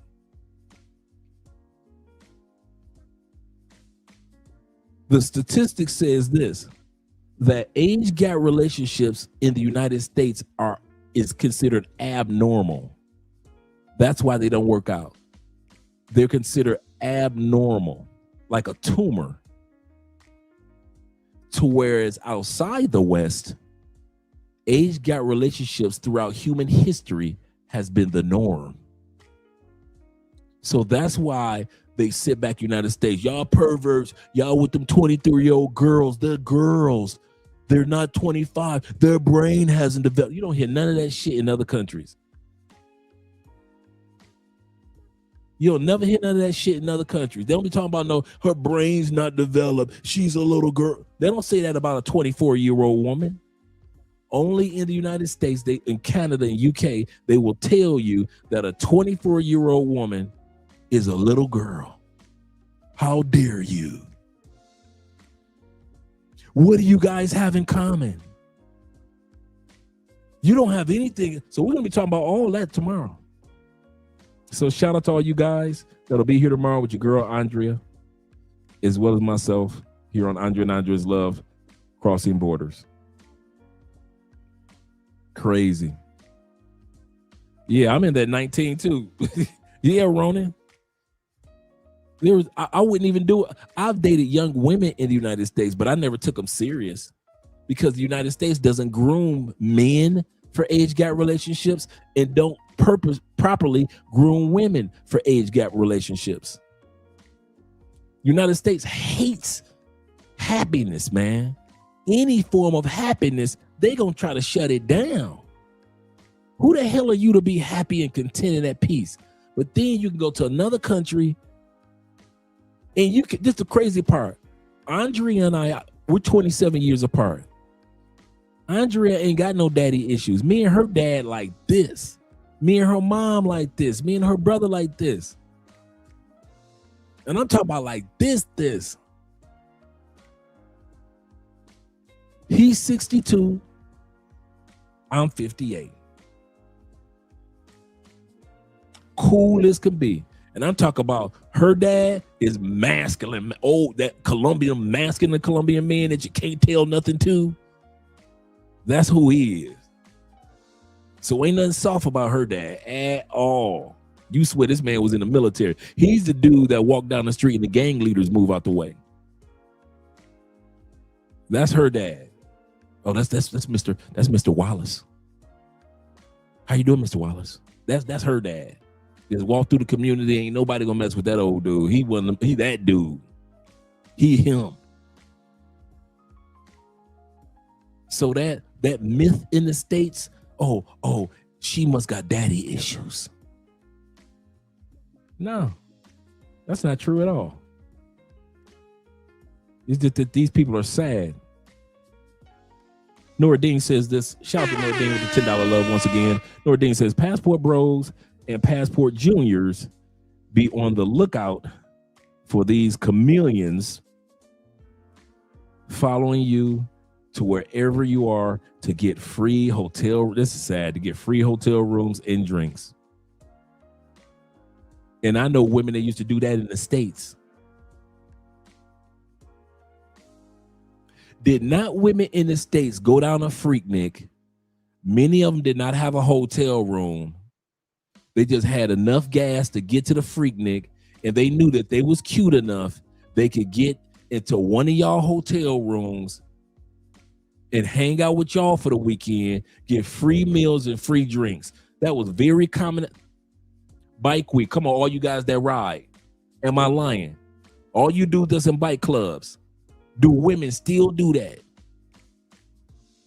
They'll show up to a bike event and they'll get one room together. But there's a couple of them in there know that they cute enough that one of us bikers gonna have her up in our room that weekend, so she ain't got to spend the weekend up there with the rest of her bike club in that same little room. I know you bikers know what I'm talking about. Shout out to my boy AMSM in the building. He said, how is it abnormal? Back in the days, age-gap relationships ran rampant. Absolutely correct. With our grandparents, dude, my dad was 30, my mom was 17 when they got married. That was the norm in the South. I was born, they were already married. She was pregnant with my sister. This was Alabama, Tennessee. This was the norm back then. Some of y'all better talk to y'all grandmamas, find out how old she was when her and granddaddy got married. You will be amazed. Some of y'all granddaddy passed on not because he was old, but because he was older. You think grandmama stayed alive for another 25 years because she was healthy? No, grandmama stayed alive another 25 years because she was 25 years younger than granddaddy. Man, y'all shoot.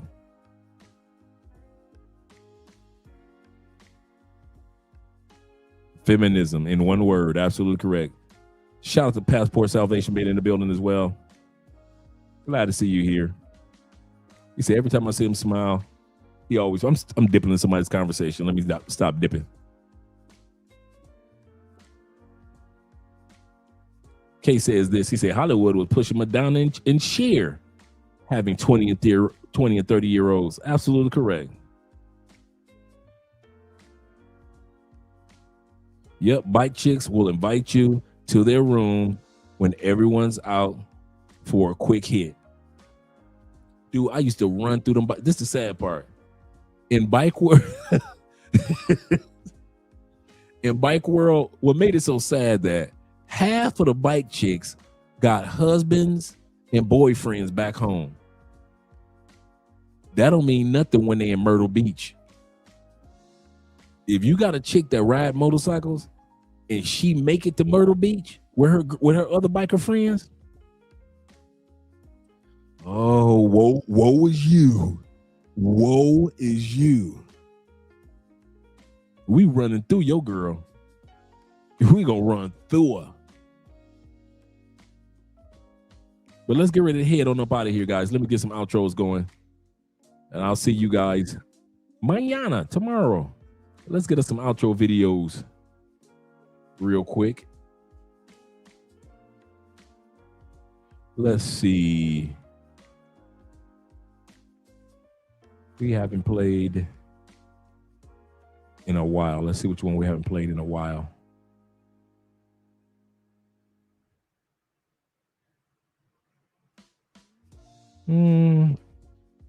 Let's go here.